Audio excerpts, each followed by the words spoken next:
December 23rd, 1975, Illinois State University, in the town of Normal. A woman walking around the campus near a sorority house around noon would begin to hear a faint groaning coming from nearby. Curious, this Good Samaritan would start looking for the sound. To this person's horror, she would come across a young woman who had been severely beaten over the head and left for dead.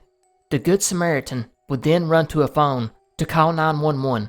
An ambulance, as well as the police, arrived quickly, and this young woman would be taken to the hospital for emergency surgery.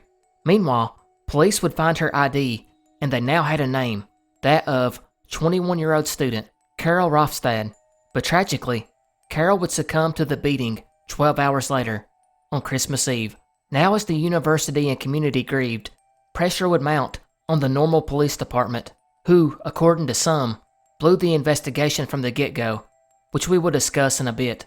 But first, they were able to establish that Carol had laid outside for at least 12 hours, after they were told by medical personnel that in addition to the beating, she had sustained hypothermia. And you may be asking, how did Carol lay there groaning and clinging to life on campus, and it took 12 hours for someone to notice? Turns out, since it was the holidays, most of the students had already left campus for break. Carol had stayed one day over, so she would have one final shift at her job at a retail store before going home. However, despite most of the students going home, police were able to find two women in the sorority house that also had not left. Unfortunately, they neither saw nor heard anything. Detectives would catch a break though. The murder weapon had been discarded near the scene. It was first reported to be an 18-inch railroad tie with Carol's blood on it. However, we'll come back to this in a second. This find didn't end up being the break you might think it would be, because this was in the days before DNA, and this weapon seemingly led to nothing. Detectives now began to retrace her steps that evening. They learned that after her shift ended, Carol walked to a popular bar called The Cellar. After spending some time there, she began to walk back to the sorority house, which was less than 10 minutes away, and then the attack happened, sometime around midnight. But this was not the only curious thing investigators found. Actually, while they were investigating, they would find out about an incident that had happened to Carol previously. The summer before, in 1974, as Carol was asleep in her bed at the sorority house, an intruder came up the fire escape and through the window. He had cut the phone lines and quietly went over to where Carol lay, put his hand over her mouth, and threatened to kill her. But Carol began to scream, to which the intruder threw her against a dresser, breaking her nose, and then fled the scene. That intruder was never identified, and not surprisingly, he is now the main suspect of her murder. Now, I would be amiss if I didn't mention a podcast that has brought publicity back to this mystery. It's called Carol's Last Christmas.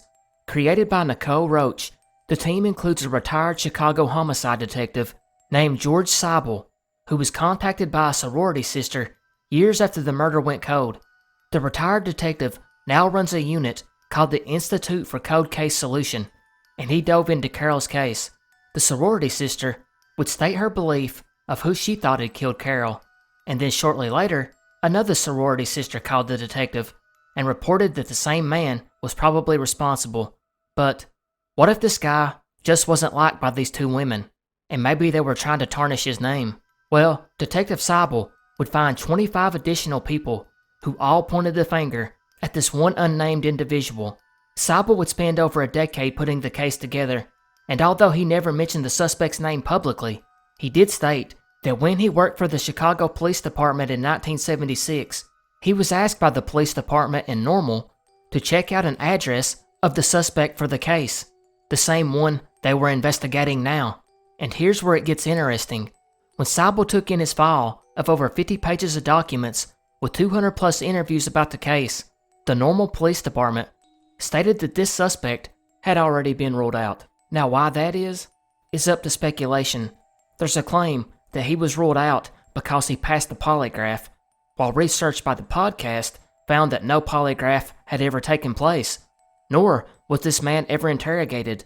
The podcast also discovered that several missteps occurred at the beginning of the investigation, such as some leads never being followed up on.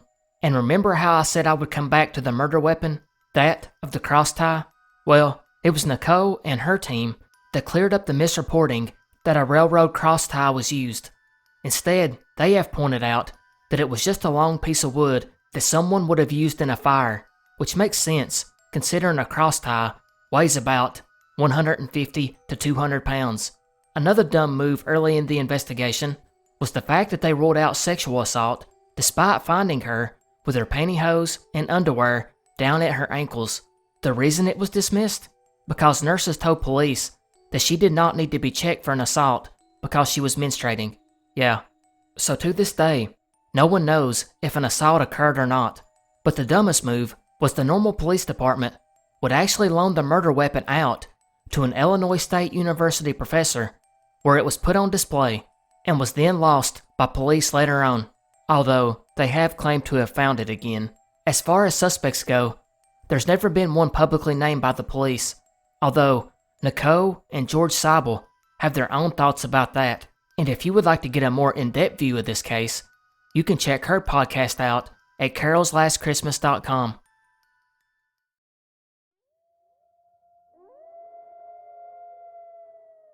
(1973), Wichita, Kansas. A 13-year-old boy and his friends had a habit of sneaking in to an abandoned missile silo that once belonged to a Boeing military works just south of town.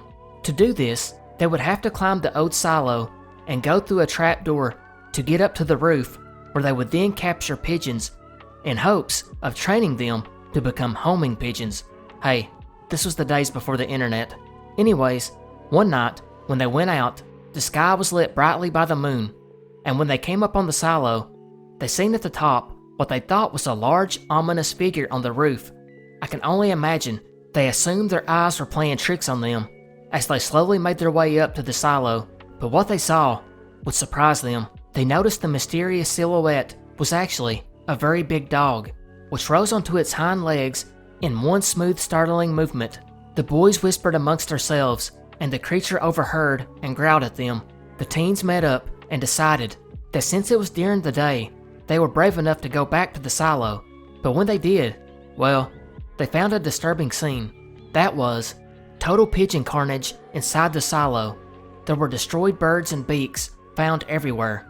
This was just one of several stories of a man-wolf, wolfman, or dogman, depending on the source.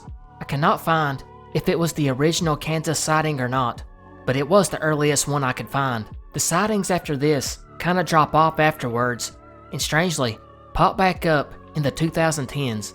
2016 in Osage County, a man driving on a windy dirt road on a summer's day would see a group of deer jump out in front of him and run across the road. Luckily, he was going so slow that he was able to stop and watch them run down the hill. While waiting to make sure there were no more coming, he would be surprised to see that of a gray figure with a short, sleek coat on all fours about the same height as the deer. It had a dog head and cropped pointy ear and a short muzzle. It moved like a human would on all fours and was very muscular. The creature landed in the middle of the road and cleared the rest in one stride as it chased the deer back down the hill. Another story from phantomsandmonsters.com was about two ladies that had a scary encounter. Apparently, the story was sent in by the mother of one of the girls, who on her way to cosmetology school in the summer of 2008 was driving a country road in Sedgwick County to cut over from a highway back home. They would come around a bend on the road when their headlights swept the road ahead, and standing near the guardrail of a concrete bridge was this huge canine creature. This cryptid, while on all fours, was about the height and width of a cow. The muzzle had huge razor-sharp teeth, with its lips back and snarling at them. Her daughter would stomp the gas as both women looked behind them as they sped off. These are just some of the few interesting accounts of this cryptid, whatever it may be. So I ask you, does Kansas have their own version of the Dogman? Or is it the same creature that has been spotted all over the country? Or is this just a hoax?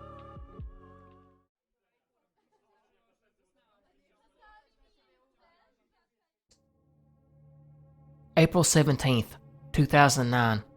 24-year-old Jelani Brinson of Anoka, Minnesota, would call his mother Alice Hamilton. Unfortunately, his mother would not hear that phone call due to her being at a restaurant called Mad Jack's, where the sound of the crowd muffled the phone ring, and Brinson never left her a message. This is just the beginning of a very strange night, because later on, after that phone call, Jelani Brinson would disappear. And the strangest part, he had called his mother from a restaurant called Mad Jack's, the same place where his mother was at. Amazingly, the two had no idea they were there at the same time, and they never bumped into each other. But how do we know this? Well, there's two variations of this story. One source claims that Brinson was there with friends who would all leave the restaurant afterwards and go to another friend's home near the Anoka County Fairgrounds, while a different source claims that Brinson was actually at the restaurant to meet some girls he knew and left.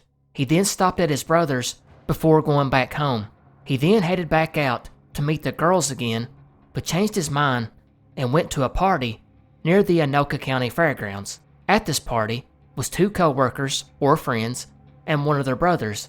These friends would later tell detectives that about 5 minutes after Brinson arrived at the party, around 10 p.m., he would up and leave the residence without even saying goodbye, and they noted that despite the bizarre exit, there was nothing that had happened to prompt him to leave so abruptly. Now again, the story here deviates a little bit. Some sources say that Jelani actually got a phone call that upset him, prompting him to walk outside on the porch to smoke, and when he didn't return 10 minutes later, they searched for him throughout the neighborhood. That's when another friend, who had apparently been hanging by himself in the basement during the party, would tell everybody else that after Jelani walked out on the porch, he's seen him running south, regardless of which version is true. The friends at the party would go out and search for him, but they never found one sign of where he may have went. It would be the following day when his mother, Alice, would end up calling the police after she realized he had missed work, as well as not visiting his daughter nor picking up his car. She also called his cell phone numerous times, only to have it go to voicemail. She noted that any time in the past when calling him, he would always call back. Detectives at first really had nothing to go on, but they came up with a bizarre theory that maybe he had jumped on a slow-moving train and had left town.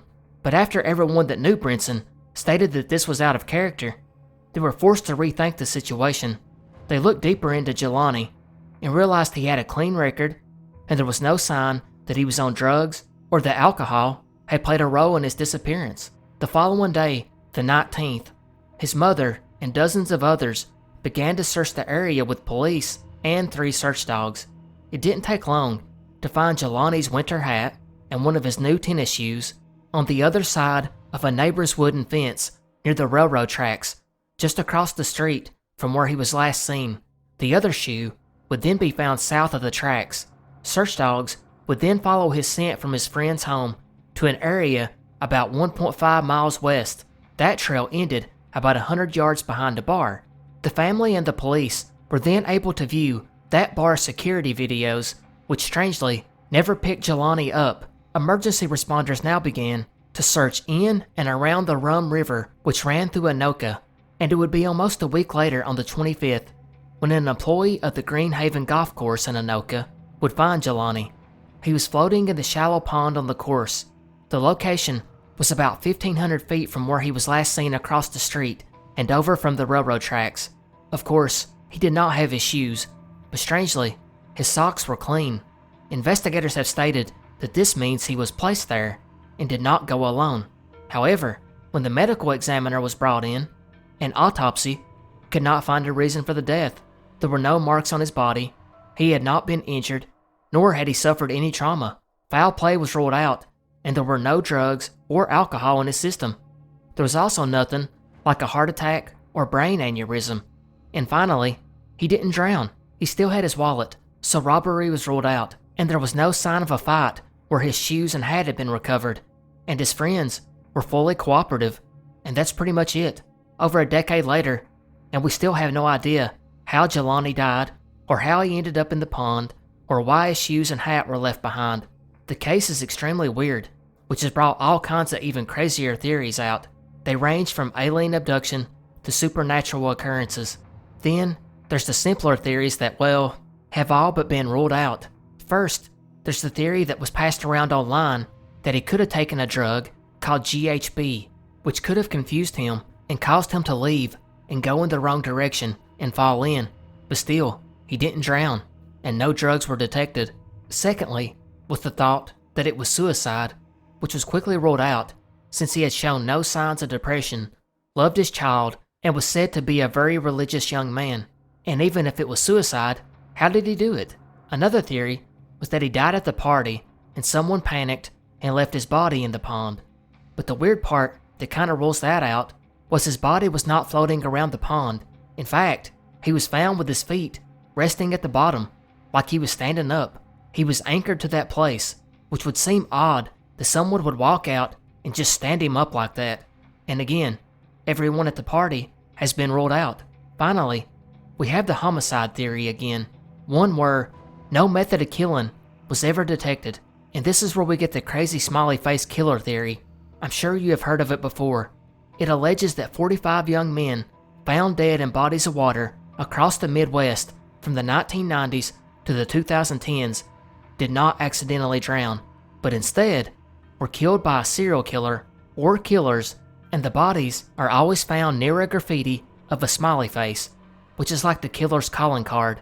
According to this theory, the smiley face killer took Jelani somewhere and held him for 6 days before coming back and planting the body in shoes and hat. As crazy as that sounds, I guess it's as believable as any other theory.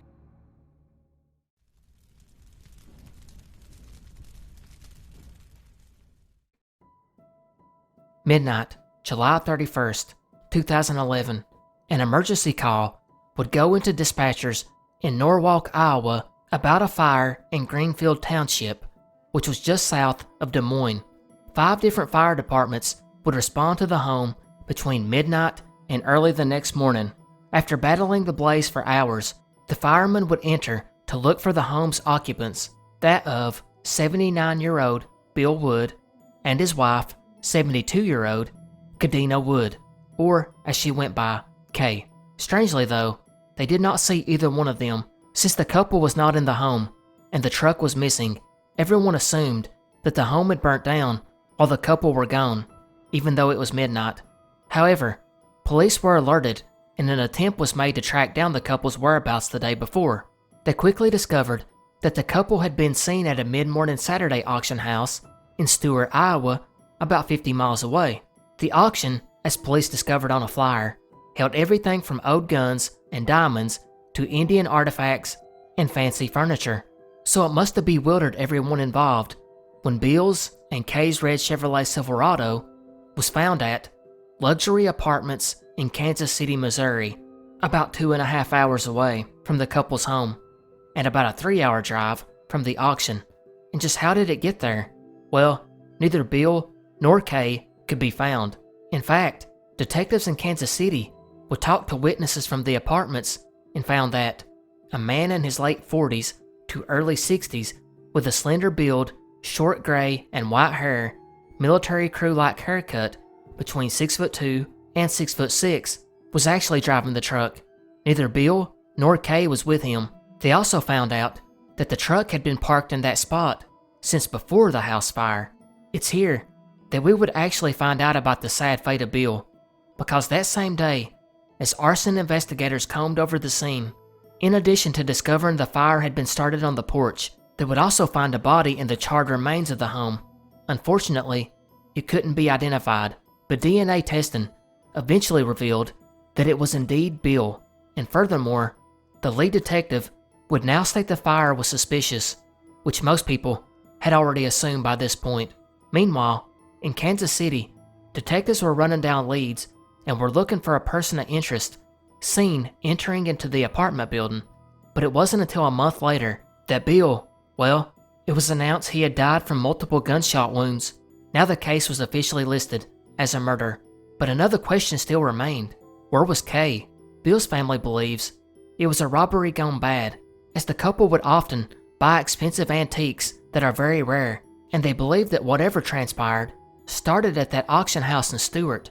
Maybe they met an individual at the auction who followed them home, or maybe he went under the guise of buying an antique from them. But what is strange about this is detectives had cautioned against that belief, yet They have not stated their own theory. Actually, police haven't said much at all about this case. We don't even know if anything was taken from the home. The weird part of all this, too, is assuming the witness is right. Why did the suspect drive the couple's truck all the way to Kansas City, come back that night, and burn the house down? Furthermore, the big mystery in all this is still, why did he abduct Kay? Police have stated she was not involved in whatever did play out, so the fact that she disappeared while Bill was murdered is odd. And if the motive wasn't robbery, then what? Well, that brings us back to everyone's favorite boogeyman, that of Israel Keyes. Could he have been involved? Yeah, but since police aren't talking, it's hard to say how serious of a suspect he is. Although, I would speculate that he's probably not a serious suspect. Regardless, over a decade later, and no one knows what happened to Kay.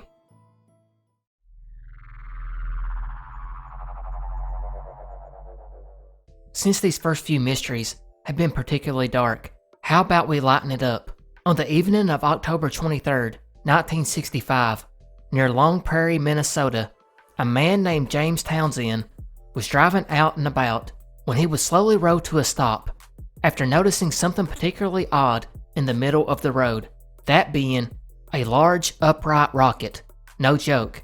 It was about 30 to 40 feet high, standing on leg-like fins about 10 feet wide. James knew, like anyone else, that no one would believe this story, and since it was way before the time of cell phones, there was no way he could get a photo. So James decided to drive into the rocket and knock it over. Unfortunately for James, or maybe conveniently, his car stalled. James would get out of his car and start to make his way over to the rocket when he would spot three small beings that looked like beer cans. They were no more than 6 inches tall. More specifically, they looked like beer cans with matchstick legs and arms. They walked awkwardly on 2 fins, extending a third only whenever they stopped. After staring at each other for about 3 minutes, the aliens in question went up into the rocket via a colorless light and took off into the night, leaving behind 3 parallel lines of an oily substance. After this, James's car started back up. It's here I usually offer some input, or maybe some humor, but sometimes the stories say far more than I could.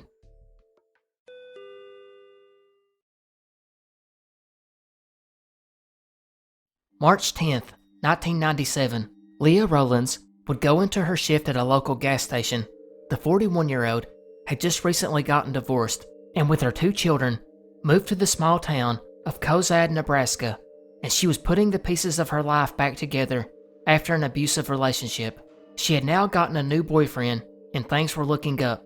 She had even gotten promoted to manager at the store, and ironically, it was her first day as manager that she would meet her terrible fate, because just before 10:30 a.m., a man in a red Pontiac Grand Am would pull in, most likely coming off the interstate which ran nearby.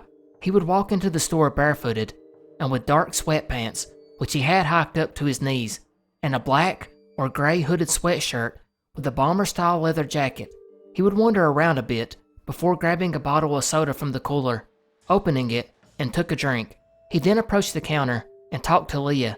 We then see her open the cash register and hand him the money. She would then lay down on the floor behind the counter, and what happens next is just cold. He would then pull a 9mm from his right pocket, lean over the counter, and fire at least 3 shots. 2 hit her arm, while the third pierced her skull, killing her instantly.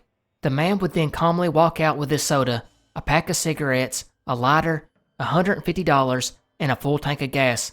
This, and here's the crazy part, was all captured on security footage, and we get a pretty decent look at the man's face. And in spite of that, this guy was never identified. His car, which was possibly a '93 model, had no front license plate, and the rear plate was impossible to read. The security video was on America's Most Wanted in 1997, and again, a digitally rehanced version in 2002. Hundreds of leads poured in, but no one was ever arrested, although detectives have stated that the reason he walked around for so long in the store was he had been waiting for a mother and daughter to buy their items and leave, which begs the question, was Leah targeted? At first, it seems obvious, that this was just a robbery. But why did he lean over and shoot her after she complied? Was he afraid she could identify him? That's doubtful, cause it does not seem by their interaction that she knew him.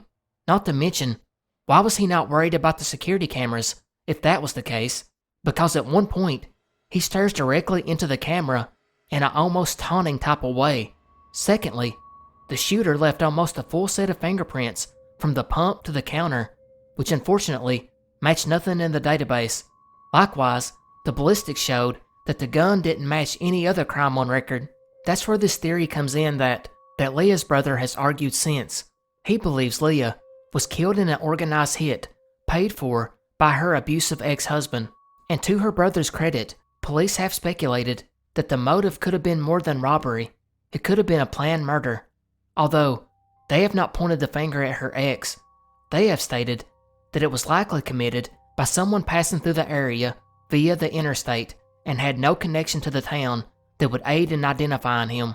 Detectives point out how self-assured and confident he was, suggesting this was not the first time he had done this, and probably wasn't the last, but they have not been able to conclusively link it to other seemingly random murders of gas station workers over the years, whose cases are often really hard to solve, but it was probably done more for the thrill of killing than it was for the robbery.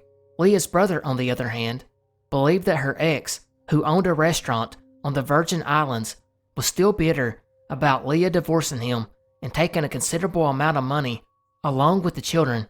He stated that a hitman traveled from the Virgin Islands to get revenge for him, and his reasoning for this is the man's odd appearance, like he walked in barefoot from the beach, which I admit is a stretch. Her ex, however, would die in 2015. It was never officially named a suspect. Another final theory is that this man was a drug addict and was maybe high at the time, which explains his attitude, possibly so high that he wasn't aware he was staring into the camera, and it might explain the way he was dressed, and it's just possible he OD'd sometime after this, which is why he was never identified.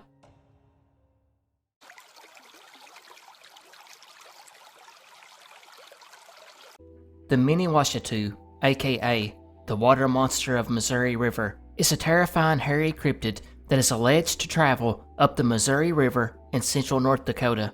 The creature is said to be similar to that of a sheep squatch.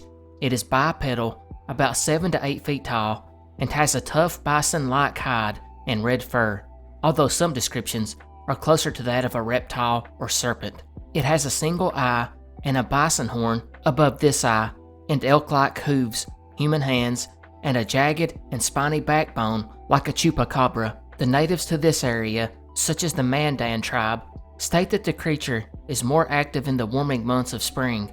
One of the earliest documentations of this creature goes back to 1921 by author and one-time curator for the North Dakota State Historical Society, Melvin Gilmore. He would state that the creature has been spotted only seldomly, and if seen swimming upstream at night, it has a brilliant fiery red streak lighting up the icy waterway, accompanied by a terrific roaring sound. It's said to feed entirely on fish, plants, and grass, and is very protective of its territory. There are more fanciful characteristics that make this one seem like more of a Native American legend than anything else, such as the fact that supposedly anyone who saw it would be blinded and or driven insane, while another part of the story links the Miniwashitu to the melting of the river ice in the spring, which it is said to do when it swims upriver.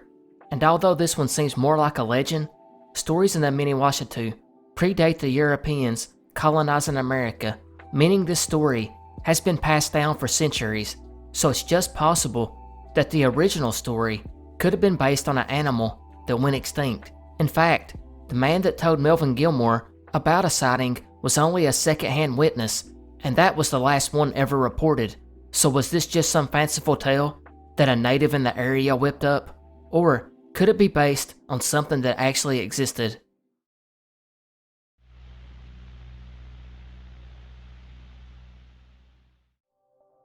If you have followed this channel for a while, you may remember there were a UFO crash on part 5 of the Southern series, and how I explained that the year 1897 was this year in the United States where several sightings of these mystery airships were reported. Sometimes it was just unidentified lights, but most of the time they looked like an airship. This is one of the more interesting ones that occurred in the Midwest. February 2nd, 1897, the residents of Hastings, Nebraska would play witness to an amazing sight, that of a huge canoe-shaped spaceship which was approaching the small town at an incredible speed. The Zeppelin-like ship had bright headlights which many of the townsfolk stared at with wonderment. This blimp, too, apparently had the ability to stop in mid-air as well as moving up, down, sideways, and forward. Some residents reported hearing the murmur of a power source coming from the vehicle, while others said they even heard voices and the laughter of the passengers, while all the witnesses agreed on seeing the red light at the stern of the ship, and a row of 3 lights on either side, and a dim green light reported by some. The craft also appeared to have 4 large wings, 2 on each side of the body. Local newspaper articles at the time would note that the craft was actually first seen in the air the previous autumn at around 500 feet off the ground and at a large distance away, where it stood for about 30 minutes before it took off in a northerly direction for about 2 miles and came back and descended back to Earth at an unknown location. However, this second appearance, on February 2nd of 1897, the craft was observed about 800 feet in the air. When it was first spotted, the locals thought it was a star, but as it got closer, it was obvious to all that the light was artificial. The following night at 9:30 p.m., the large glaring light was seen circling around for a few minutes and again left in a northerly direction for about 3 miles, where it stood perfectly still for about 5 minutes and descended about 200 feet, and then traveled again for a further 2 miles, again stopping to circle an area for about 15 minutes before it finally landed. 3 days after this initial report, on February 5th, the Omaha Daily Bee reported that the blimp was spotted at Innavale, about 40 miles south of Hastings, noting that it had been spotted several times. The following day, it reached Omaha, and again was reported by several people. This time, it was reported to be heading west. Some speculated that since a similar aircraft had been reported in California shortly after it appeared in Nebraska, that it was the same one and was flying back. It's also here we get our first description that sparks had been falling from the sides of the ship, indicating the craft may have been having some kind of mechanical issues. It should be noted here, too, that the writers of the time would try to claim the whole thing was a hoax, but due to the massive amount of witness reports, they could not dismiss it, although they really wanted to. But the fact that a state that barely had over 1 million people in 1897 had several thousand people attest to seeing it made it hard to sweep under the rug. What's interesting about these sightings is it's not an attempt to tell a story about aliens. The stories are presented as actual human crafts being piloted by human beings with human passengers. And these aircraft, well, these are not imagined. We all know airships, aka air dirigibles, are real. Heck, the most famous one was the Hindenburg, which ended in an awful crash. But these craft were only in the developmental stages in Europe at this time, and the thought of one of them being developed out on the Great Plains seems far-fetched, although early models of the steerable airship had been tested publicly in the US since 1863, and several inventors were working on designs to make them feasible. Even the famous inventor, Thomas Edison, was accused of being behind the ones seen in California and Nebraska. And that's what brings us to the theories. Is it possible that some scientist, engineer, or tinkerer out in the Great West had really built an airship that was years ahead of its time and was causing sightings all over the Great Plains and West Coast? If so, why was the blimp never spotted on the ground? Why did the person continue to hide it? Why were most of the sightings at night? Who were the passengers, and how come they never discussed it? Some have speculated that the whole venture was funded by a wealthy investor from San Francisco, and that it was kept secret to safeguard its design from patent infringement. And since the reports stopped in mid-1897, it's possible that the craft met with disaster. It's fascinating if this really happened. Likewise, there's a theory from that time that this was really a secret government project which was hidden from the greater public. I like that one because it really shows the people even back then were not much different than us now. Finally, it's the thought that the whole thing was a hoax that got out of control. But I ask you, what do you guys think? Real or fiction?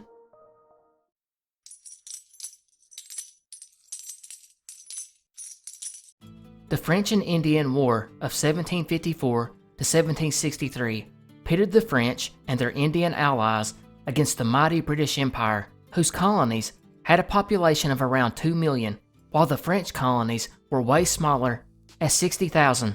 The French, who had to rely heavily on their native allies, were not in a good position, to say the least, which is why Fort Duquesne, which had been established by the French in 1754 and would eventually become Pittsburgh, was under threat by British troops who were inching closer every day to the fort in 1758. The French knew they were outmatched. They had fewer numbers and artillery. Making things worse for them was at this fort lay the gold that was meant to pay the forces in the area, and since the French were about to lose the fort, they knew that losing the gold would amount to a disaster when the military could not pay their own troops.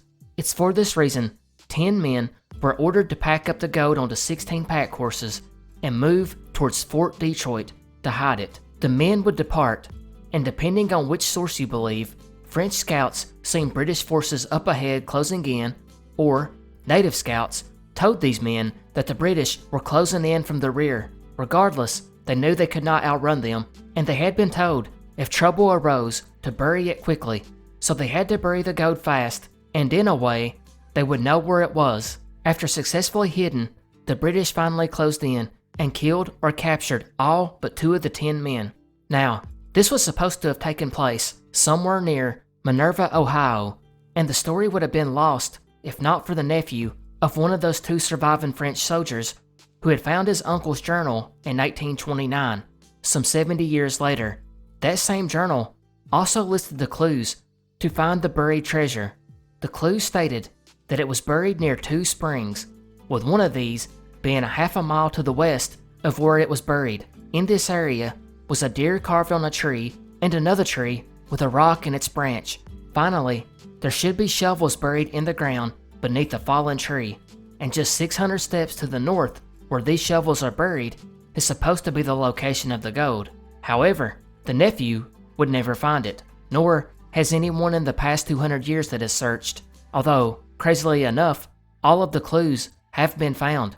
The 2 springs are believed to be Little Beaver Creek and Sandy Creek. Then one day, as a man was cutting down a tree, a strange rock fell from one of the forks above his head. Another man, digging in this area, found shovels buried in the ground. And finally, a storm that came through the area ripped some old bark off of a tree to reveal a carved deer. Yet, with all these clues, no one ever recovered it. So where is it now? It's thought that someone actually may have found the gold without needing the clues, took it, and never told anybody. It's also possible that one of the captured French soldiers ended up telling the British about it, perhaps to be let go, or perhaps under torture. And finally, since it's never been recorded that it was found, it's just possible it's sitting out there waiting to be discovered.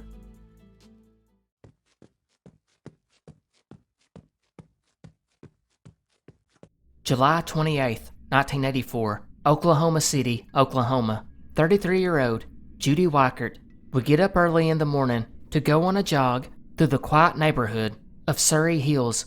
Judy had been training for a marathon and planned to run 16 miles that morning.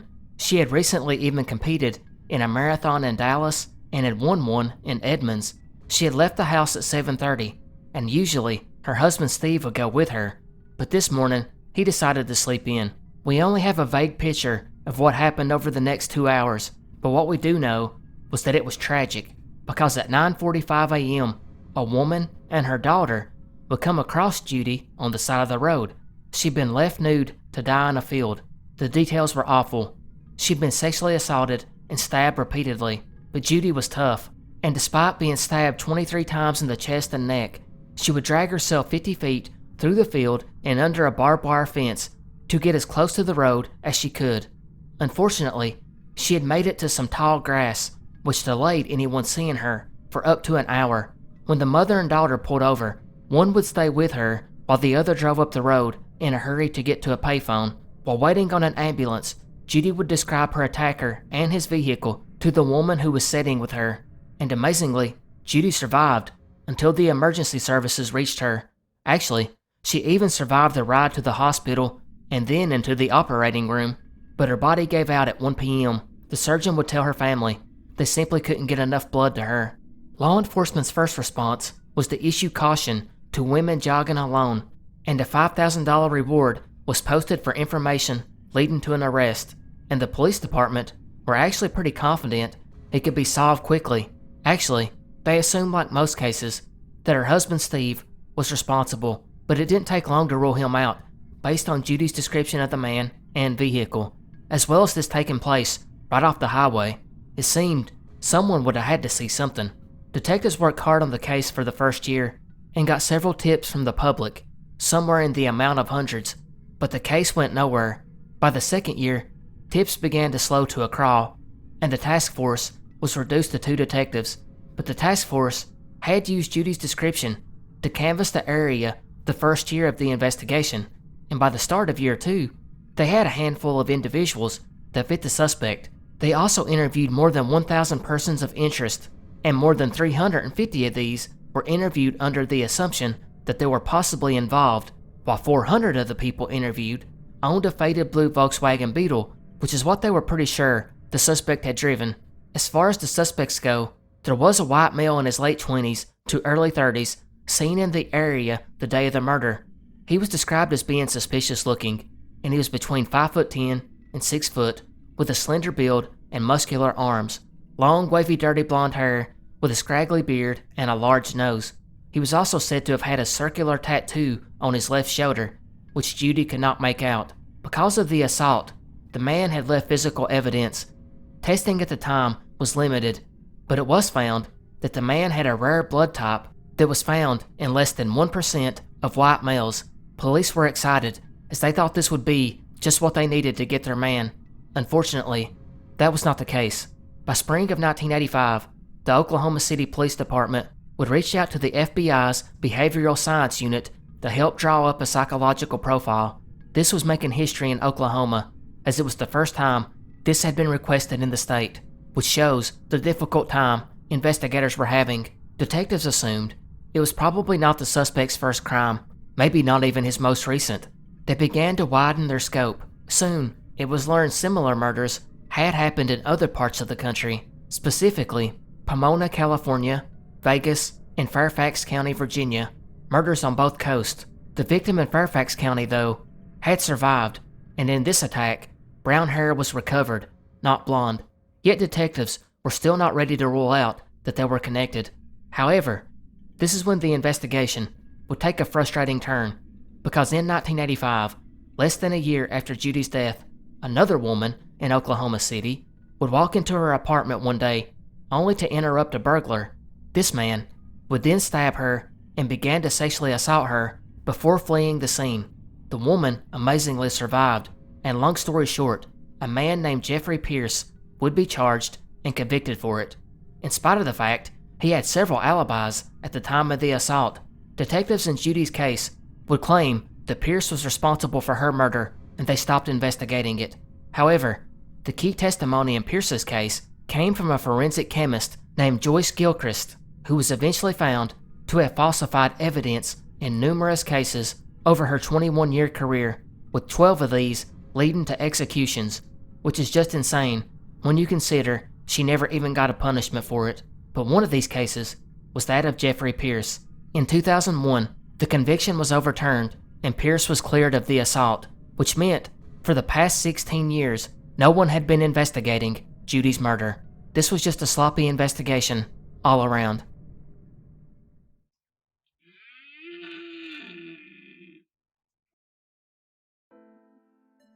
Deer Man is a mysterious humanoid-type cryptid that has been spotted in several U.S. states. The creature, which is said to stand upright like a man, has a human torso and legs described as similar to either those of a man or deer. While its head has antlers like that of a great stag, it's usually well-muscled and surprisingly fast for its size. The creature also has red glowing eyes and emits a piercing screech. Of the several sightings recorded, there are 3 that are considered to be the more famous ones. First was an incident in Ohio where the witness was a 14-year-old kid whose name was not disclosed. He would report, while playing at his cousin's house around sunset, they would hear leaves crumpling near some brush and turned around and seen what looked like a deer on its hind legs. He stated it looked like dog legs running, but the rest of the body was straight up and it was incredibly fast. The two boys would flee back into their home. Then we go to Delaware in 1993, and again another kid whose name was not disclosed. This 8-year-old was staying with his grandparents at their home in the woodlands. This kid would report seeing a deer outside the window, and in one smooth movement, reared up on its hind legs like a man, looked to the side for a moment, and strode off into the woods. Now if you're thinking, well, these are kids, so it's probably their imagination. Well, this last one, which is the most famous sighting, came from adults, and it takes place in our state, Oklahoma, in the Wichita Mountains National Wildlife Refuge. A man named Kyle Haying was out with his friend photographing the night sky when a number of wild animals, including both elk and bison, rushed past. Kyle and his friend naturally assumed the animals were running from some type of predator. After the wildlife passed though, Kyle would note that a deathly silence surrounded the landscape. Then they heard the ear-piercing scream, which gave them goosebumps. He would end up comparing it to a banshee. The two men now suddenly felt uneasy and decided to pack up their gear and go back to their vehicle. That's when they heard a sudden rustling in the grass behind them. The men would steady their rifles as they started going back to their car. Feeling like they made it safely back, they would get in the car and start it up. As they were about to drive off, this deer-man-like cryptid emerged from the shadows and began to lurch towards them. Kyle stomped the accelerator and sped off as fast as he could. So what is this thing? Was it a true undiscovered animal, aka a cryptid, a misidentified deer, a wendigo, or a skinwalker, or just a straight-up hoax?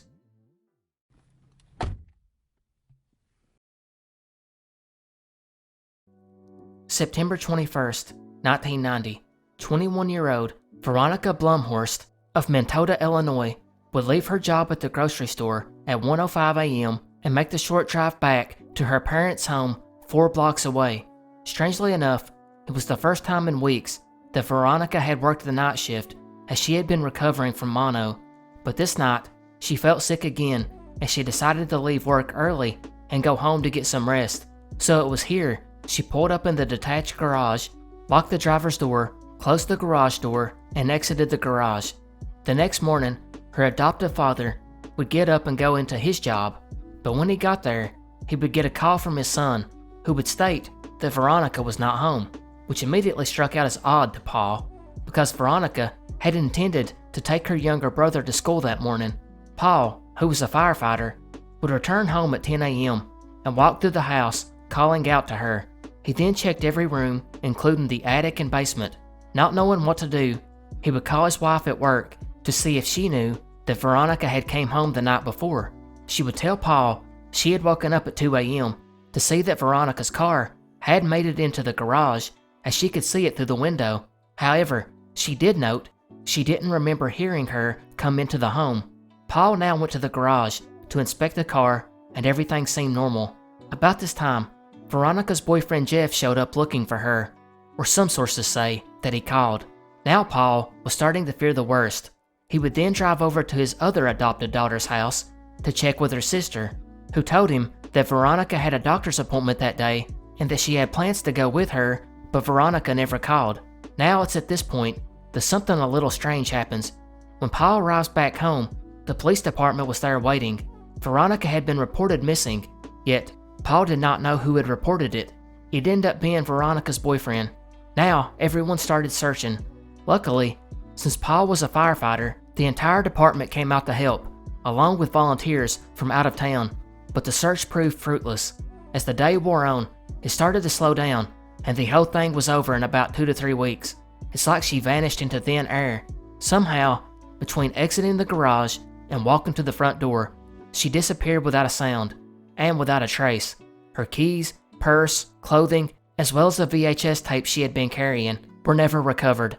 Dogs traced her scent from the garage to a nearby alley, where it then lost the trail. Now, just like in almost every case, you look at the significant other first, and in this case, Veronica's boyfriend of 5 months was a man named Jeff Veronica. Detectives would interview Jeff on September 23rd, just 2 days after she disappeared.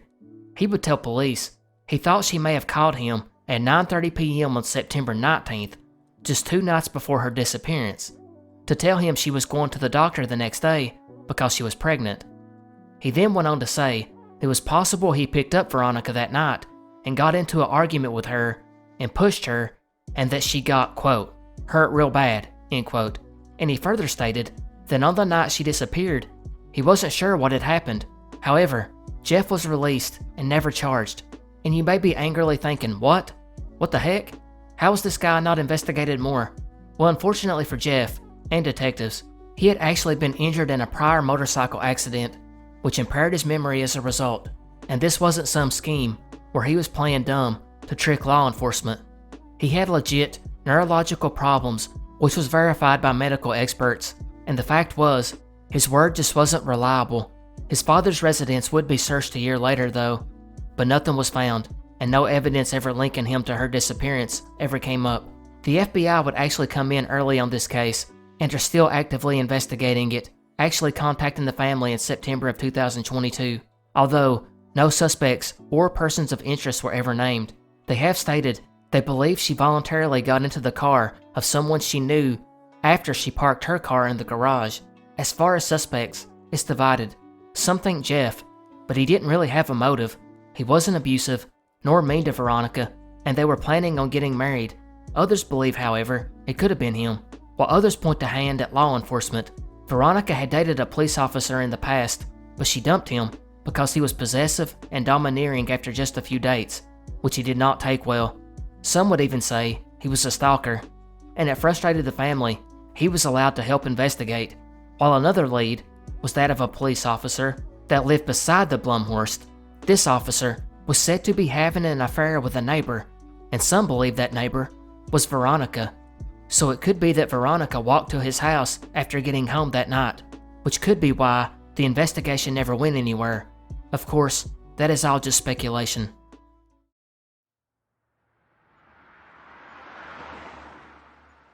October 2nd, 1976, Seneca, Illinois. A farmer would discover the body of a young woman in a ditch near a roadway. The victim, who was between the ages of 15 to 27 and African American, was about 5'7" and 150 pounds. She had been left nude, except for a green plastic bag that had been bound around her head by electrical tape along with a multicolored sweater. The woman had been killed somewhere else by a gunshot to the head. She had been deceased for about a day upon being found, probably not being in the exact location for long at all. Authorities posted the woman's photo in the Chicago Daily Bulletin newspaper and submitted her fingerprints to the FBI, but shockingly, in the nearly 50 years since, she has never been identified. She has since become known as the Grundy County Jane Doe or the Seneca Jane Doe. Authorities also have no idea where she came from or why she was in Illinois, and why anybody would want to kill her. However, in December 2018, her body was exhumed by the DNA Doe Project for testing. By that following November, they identified a fourth cousin and either a niece or a first cousin of hers living in Alabama. By January 2020, further details would be released, such as the woman had been born between 1948 and 1960, and it appeared her parents were possibly from Selma, Alabama, as well as one set of grandparents. But complicating the matter is that she had an extensive pool of relatives, some living in the Alabama counties of Dallas and Wilcox, as well as others living in Cincinnati and Detroit. Finally, most telling is that she may have had siblings that are totally unaware of her existence. In fact, the highest DNA match found for her was a man on her father's side of the family.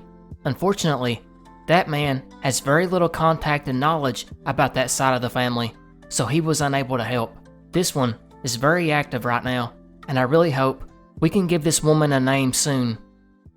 And now we come to our only case update. After nearly half a century, the woman known as the Grundy County Jane Doe has been identified. Her name was Joanne Vicky Smith of Cincinnati, Ohio. Her identification was described as one of the most complex that genetic genealogists have taken on. The complications came from a few different things. One, African Americans are underrepresented in these databases. 2, Vicky had been adopted, and many of her birth relatives didn't even know she existed. Plus, she had some name changes. However, her remaining family was traced down, and her brother and sister had a celebration of life for her, and then she was laid to rest with her parents in South Carolina. As far as who was behind it, of course, that's going to be a long shot to figure out, or at least, I should say, a long shot at finding the suspect alive, considering it's been 48 years. However, investigators have already started looking into the case, and they have stated they believe they will be able to name a suspect.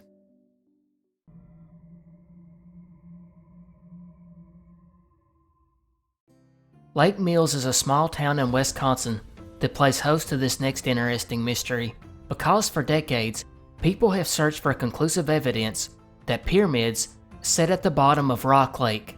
Although there is no debate to if people are seeing rock formations, the question is, what are they? Are they man-made structures? Or as archaeologists contend, nothing more than naturally occurring deposits of glacial debris. The structures were first identified by the European settlers in the 1840s when they saw strange formations sticking out of the lake, but it was only about a decade later when dams were built for sawmills caused the water to get deeper and completely submerge the rock structures. It would be largely forgotten until around 1900 when they were rediscovered, this time by 2 duck hunters out on the lake. The water was unusually clear and low because there had not been much rain. The hunters would spot a large stone structure beneath them, and the men were able to touch the top of it with their paddles. Word spread quickly as residents went out on boats to see it. The structure was described as being tent-shaped, made of small rocks about 100 feet long. Some of the residents even dove the short distance down to touch it, but a week later, the rain came and the water level rose and became murky and the pyramid was lost. However, more visitors would come to the lake and would claim to have captured a glimpse of the structures, but could then never find it, which may have been just false reports. But over the years, fishermen often complained of snagging their lines on the structures, as well as one commercial fishing company losing a fishing net on one. It would be in 1936 that the town started to use the pyramids to boost tourism. The town hired members of the local university swim team to dive in and confirm their existence. One would claim to have even found hieroglyphics on it. The following year, in 1937, a young man named Max Knoll decided to test his new experimental diving equipment, the world's first self-contained underwater breathing apparatus, called scuba gear, to search for the pyramids. He would record a pyramid that rose from a 36-foot base at the bottom of the lake to form an upper base which had a 7-foot surface, with the structure being in total about 29 feet high. He then noted that it was apparently smooth stone that had been set in mortar. However, an archaeological survey of the lake was taken in 1960 and 61, and their work showed no sign of the structures. It was their conclusion that people had been mistaken glacial deposits left behind as pyramids. But just a few years later, in 1967, a scuba instructor would come upon what he described as a slanted wall of grapefruit-sized rock and a low platform raising about 5 feet from the lake bottom. He noted that it was 20 feet wide and 40 feet long. He collected 3 stones and brought them to the surface. However, he was never able to locate the structure again. The research would continue in 1987 when sonar sweeps of the lake were conducted, which captured abnormal images of what looked like 10 man-made structures. One of these, a 100-foot-long structure of large black stones. And again, skeptics will claim that the sonar images were too grainy to make anything out of. But let's say they are real pyramids. Then how did they get there? That's the interesting part. According to the Aztecs' own legend, they claimed to be from a land called Aztalan, which is thought to be northwest Mexico or southwestern United States, assuming that it wasn't mythical. In this story, in 1066 AD, the Aztecs suffered a long and terrible drought, so they prayed to their gods for help by building sacrificial pyramids. Their prayers were answered, and it rained so much that the waters covered these pyramids by creating lakes, which is how Aztalan State Park, which is just 3 miles away from Rock Lake, got its name. The park, which is the second part of this mystery, is the site of an ancient Mississippian culture settlement that dates back to the 10th century.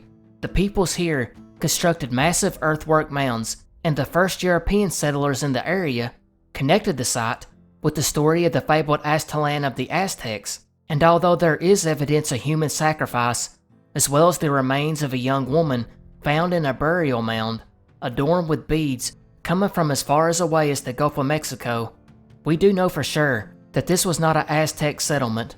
It was actually the northern outpost of Cahokia, the massive pre-Columbian city near modern-day St. Louis. But the mystery is twofold. The people that once inhabited the Aztalan site in Wisconsin vanished around 1300 AD, and nobody knows why. Some sources state they burned their city down and retreated to the south, and again, nobody knows why, leaving us with the other mystery. Are they responsible for these alleged rock pyramids and other structures at the bottom of Rock Lake? Or is it like the skeptics say, just natural structures left by glacial deposits?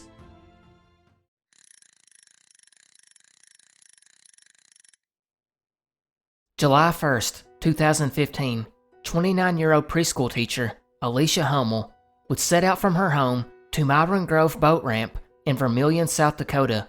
For her first day of summer vacation, she had plans to go fishing, and judging by the post on her Facebook that morning, she was excited. She would post again around 1 p.m., stating that she could not find her tackle box and was starting over. 15 minutes later, she would check in from the local Walmart, stating she had bought a fishing license.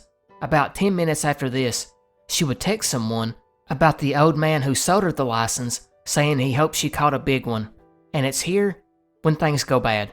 Although we're not exactly for sure what happened, at 1:30 p.m., Alicia would Snapchat a photo of the dock, stating that she had arrived.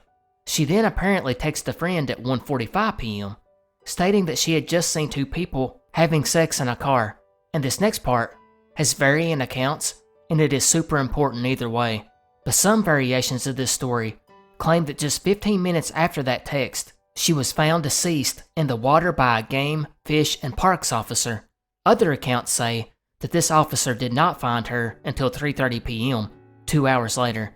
On top of this, her car keys were found in the front seat with the window down, and her fishing pole, along with her purse and cell phone, were missing.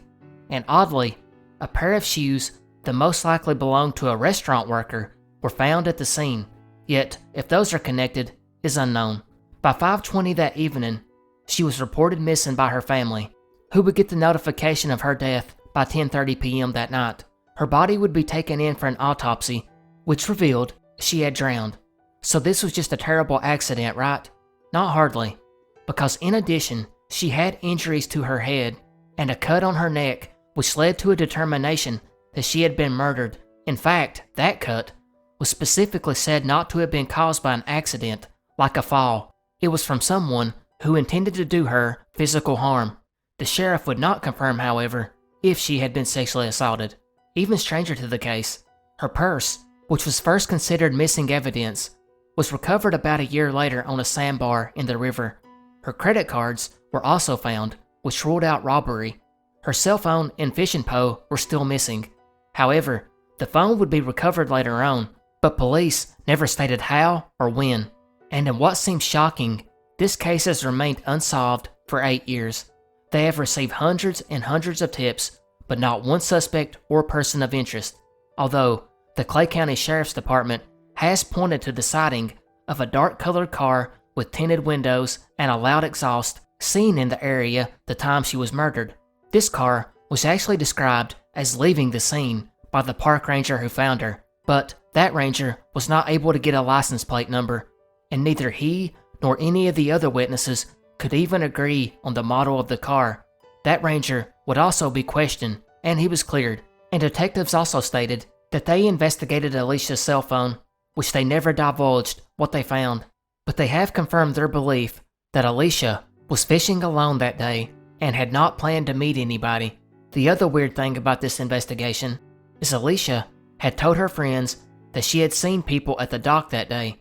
Yet, when the sheriff's department asked anyone who was there to come forward in the hopes of giving help to the investigation, no one did. Her husband, who she was currently going through a divorce with at the time, was quickly ruled out, When it was discovered, he was out of town at the time. As far as theories go, there's quite a few. First was that it was a simple crime of opportunity. Maybe someone seen her there, and for whatever reason, attacked her. It's possible that although it seems there were people in the area, that the perpetrator was able to strike in a small window of time when no one was around. Secondly, is the theory that someone in her life was watching her frequent social media updates, and when she made it to the lake, they took their opportunity to strike. Finally, is the people in the car engaged in a sexual encounter. It's thought that this couple obviously were trying to cover up their liaison, maybe because they were married, or any other number of reasons really. Some have even speculated that Alicia witnessed something of an illegal nature. Regardless, the people in the vehicle may have suspected, since Alicia was always on her phone, that she had taken a photo of the encounter, prompting them to try and take her phone away. Her family believes this is the case, since she did have a broken finger after the incident.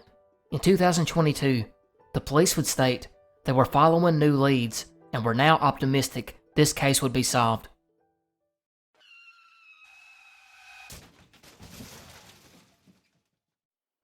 Around 10 p.m., November 19, 2004, Fort Wayne, Indiana, two men driving through a green light would be struck by a 2004 Dodge Stratus that apparently had ran the red light. The men, having survived, would note that the other driver got out of the vehicle and ran for it. They would then walk over and look inside to see that there were open beer cans in the car and assumed that that's why he had ran. They called the police, who came to the scene, and after a cursory search of the area, could not find the hit-and-run driver. The detectives would begin to try and find out who was behind the wheel, and that's when they discovered 25-year-old Bradley Dale Ross was last thought to be driving it, on his way to pick up his fiancée from work. However, it cannot be conclusively proven 100% that he was indeed behind the wheel, since the men of the other vehicle never really got a look at him, and for other reasons I'll get to. This mystery is an odd one, in the fact that if it was Bradley Dale Ross and he fled the scene of the accident, why did he never resurface? Sure, he would have gotten into some legal trouble for the DUI, hit and run, and the fact that he didn't have a driver's license, but to run away and never resurface is kinda odd, especially since he had a child on the way. Not to mention, the car was still drivable, and he could have fled a bit further in it instead of taking off on foot. And this is where the case gets weird. After Ross's disappearance, his fiancée would pack up and move 2 weeks later, where detectives would state that she was not cooperative with the investigation. Neither did she participate in the search for him, nor was she the one that even reported him missing, which looks really bad when it was found out that the couple had actually split up recently, and Bradley basically just came back to work things out because the baby was on the way. And adding further speculation was the fact that it was discovered that a mysterious couple had been spending an increasing amount of time with the two right before Ross disappeared. This couple has never been identified, and it's unsure just how and if they are involved, but it's left lots of rumors around his disappearance, such as, what if Bradley was not driving that vehicle? And that's where the mysterious, unknown couple comes into play. What if they'd done something to him and then purposely wrecked the vehicle? Or, in his haste to take the vehicle somewhere else, after doing something to Bradley, wrecked at a red light and just fled the scene. The Fort Wayne Police Department is still investigating this case, and his ex-fiancée is seen as a person of interest.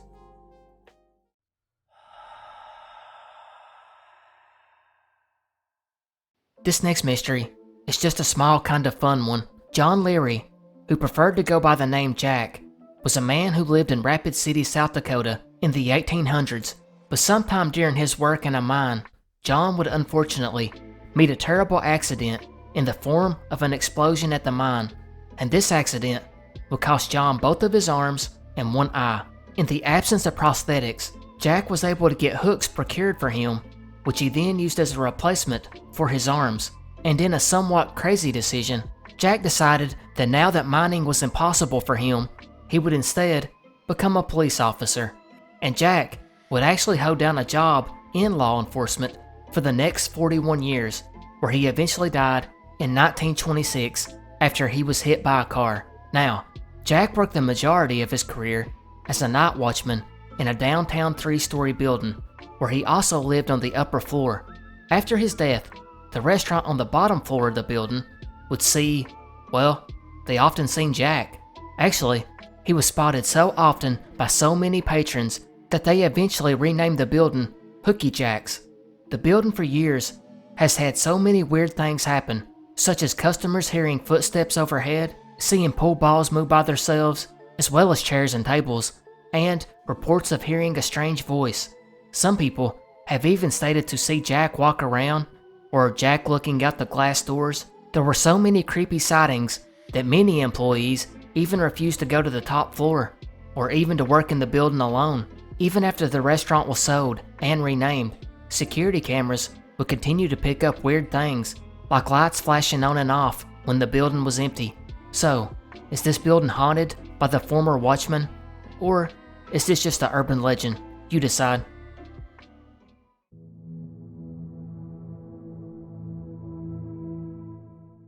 "19-year-old Lillian Graef of Milwaukee, Wisconsin, did not have the best childhood growing up. Her mother, Mary, at the age of 47, would die of tuberculosis in 1922, when Lillian was just 14. Her sister, Aztalan, had just died 6 months earlier of the same disease, leaving the oldest daughter in the family, Marie, to become the surrogate mother to Lillian and the other children for a number of years, until she too was diagnosed with tuberculosis and forced into a sanitarium. In spite of this bad luck, Lillian had a beautiful smile and carefree demeanor and was well loved by the people who knew her. She had a job at the candy shop where she was a very popular employee and worked with her best friend. By all appearances, she was a happy person. But on October 11th, 1927, that would change. Her older sister Mildred had made a date with a young man she knew only as Jack. This man had given her a ride to a girlfriend's house about a week before, but now, as the evening had arrived, Mildred wanted to cancel. She just didn't feel like going out. But Lillian would ask Mildred if she could go in her place. She believed that it would be fun to go on a blind date, and she was interested to meet this man that Mildred had described as being so friendly. So she would dress up and get ready for the date. About 7:30 p.m., the car horn blew, and Lillian made her way out to what appeared to be a Ford coupe.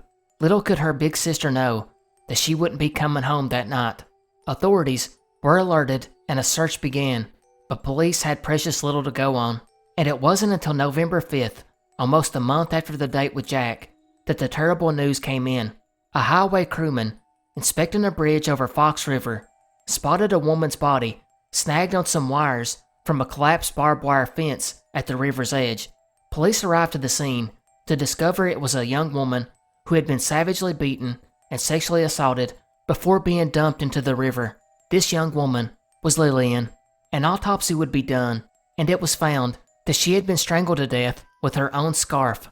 She had also been beaten in the head with a metal bar, causing her skull fractures, along with broken fingers, bruises, and scratches, which showed she had put up a fierce fight. Her lungs were dry, meaning that she was dead before being dumped into the water. Based on stomach contents, it was believed that she had died at 9:30 that night, about 2 hours after she left for the date.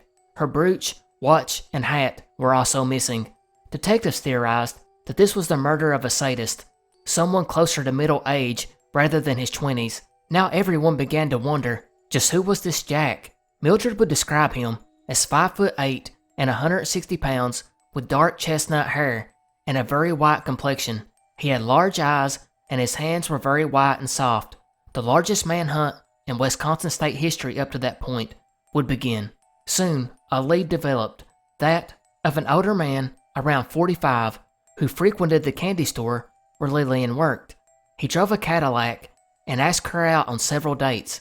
This man would soon be nicknamed Cadillac Daddy. Detectives would interview store employees, who all noted he showed up typically after 3:30 on Tuesdays and Thursdays. He usually bought a cigar and chatted a while until he was sure Lillian would have to wait on him. He would then talk about fishing in Michigan's Upper Peninsula and a hunting trip he had planned for that fall. On at least 2 occasions, Lillian and another employee did accompany him for a ride in his Cadillac, and she said they were picked up near the home of Lillian, but the most telling clue about this man was he never returned to the candy store after Lillian's murder. Another thing that stuck out was this man was described as wearing a pair of unusual brown Oxford shoes with 3 brass buckles down the side and 3 straps across the instep instead of the laces.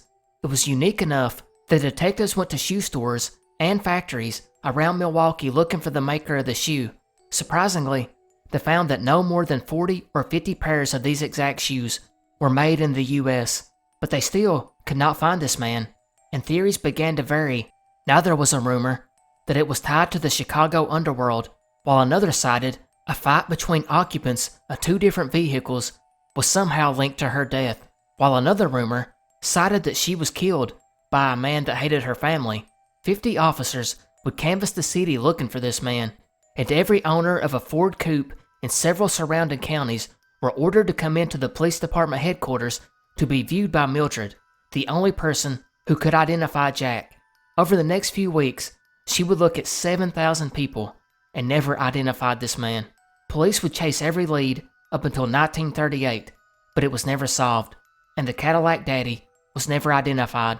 As far as theories go, obviously, they were really suspicious of the older man called Cadillac Daddy, but another theory was that of a serial killer, as there were an additional 5 women who were murdered in a very similar way between the years of 1924 and 1937, all in Wisconsin.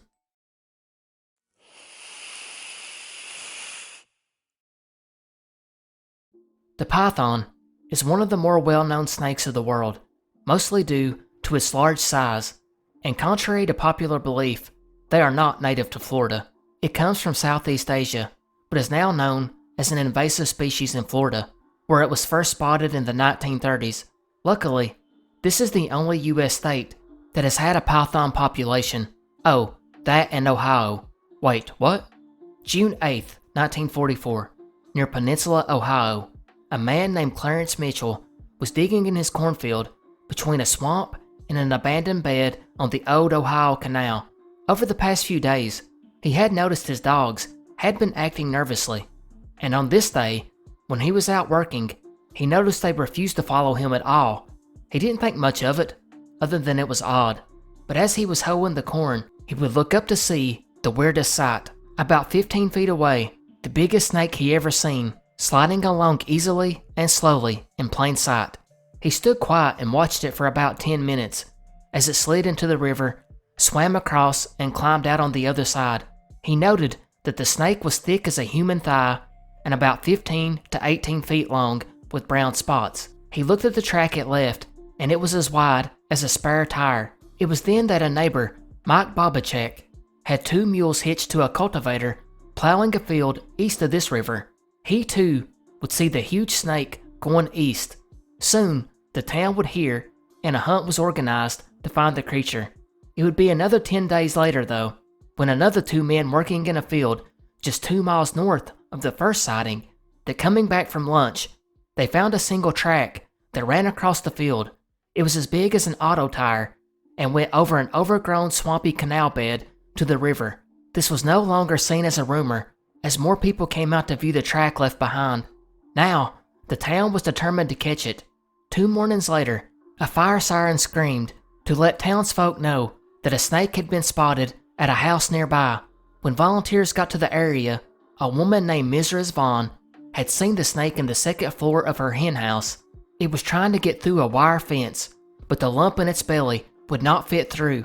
The gigantic snake then climbed over the fence and plopped down on the other side. Again, the tire-sized trail was left behind, and Mrs. Vaughn was now missing a chicken. The police chief would measure the distance the snake had extended beside the fence and came up with 19 feet. Theories began, and one prominent one surfaced, that of a circus that had been in Akron a month before. It was thought that maybe they lost the snake and hushed it up to avoid any fines, and of course, the circus denied it. There was also the thought of a carnival caravan that had came through previously. One of these trucks had wrecked, and the driver was killed, and the contents scattered about. But depending on the source, that occurred 2 to 10 years prior, and a python could not survive the harsh Ohio winters that long. In an effort to save the snake, the Columbus Zoo offered $500 for the creature to be brought in alive. Now, numerous people set traps, while others actively hunted for it, and despite several sightings the rest of the summer, the python was never captured, and the mystery of how it actually got to Ohio is still unknown, but it is assumed it succumbed to the Ohio winter.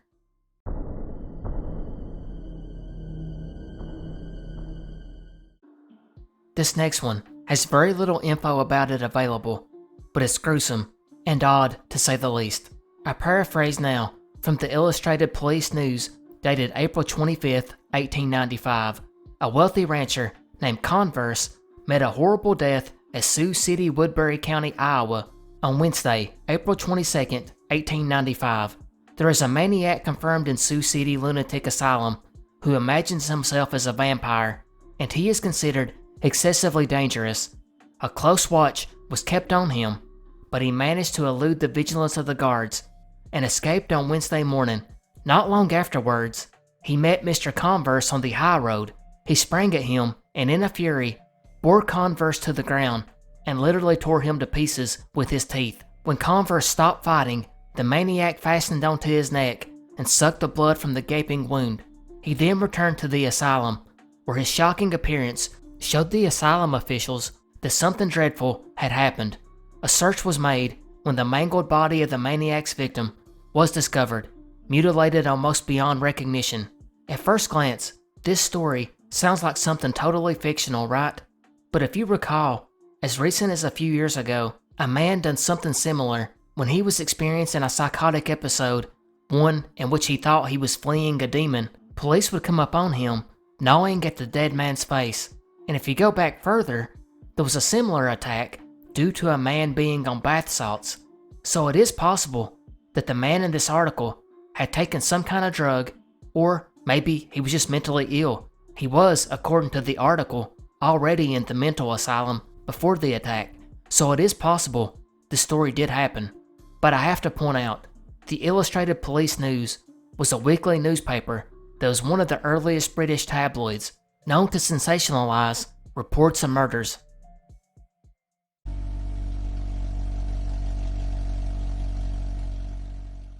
Sometimes I come across an unsolved case that, although there is hardly anything about it online, I just get the urge to cover it, and this is what we have here. Delmar Wilson of Paoli, Indiana, was described as a quiet person who loved to hunt, fish, and spend a lot of time in the woods and out on the lake. And although he was quiet, he was well liked by friends. He kept his hair long, to which his parents made him pull up before school. He would graduate in the spring of 1992 and took a job in his hometown at Hillcrest Manufacturing, where he was an inspector, about to be promoted to upholsterer. So we fast forward to June 12, 1994. The 20-year-old Delmar would drop his girlfriend off at her home at 1 a.m. and start his drive home. And what would happen here has remained a mystery for nearly 30 years, because at 7:30 that morning, a passerby would see Delmar's body in the driver's seat of his white 1987 Chrysler. The car was parked on the side of the road, about 2 miles from his girlfriend's home. Upon a closer inspection, the passerby realized that Delmar was dead and called the police. Investigators arrived to the scene to see that Delmar had been shot once in the head at close range with a shotgun. His foot was still on the brake, and the car's headlights were still on, while the engine had been left running. Delmar had not been robbed, and the weapon was nowhere to be found. Detectives had been stumped over this one for a long time, although they have pointed out one crucial fact. The area where his car was found is not a place people use to get from one point to the next. If you are on this road, you either live there, or you're visiting someone, or something of that nature. The case was reenacted on the TV show Crime Stoppers, which also brought forth no new leads. Although it has long been a cold case, Indiana State Police insist they are certain that someone knows something about the case. They believe the perpetrator has confided in someone, and they ask that person to come forward. As far as theories go, since there's none online, this is the first time we get to make our own. So for me, considering he was pulled over with the window down and foot on the brake, It means one of a few things. He was pulled over by a rogue police officer, or someone pretending to be an officer and was killed for some reason, or he thought someone he knew was flagging him down, or it was possible a drug deal gone bad, although I couldn't find any info that he was on drugs, and I wouldn't think drug dealers would carry shotguns when a pistol makes more sense, or maybe it was someone jealous of Delmar's relationship with his girlfriend. I know there's not much on this one, but maybe this will help get it picked up by a bigger channel or a podcast and spread the word. His family deserves justice.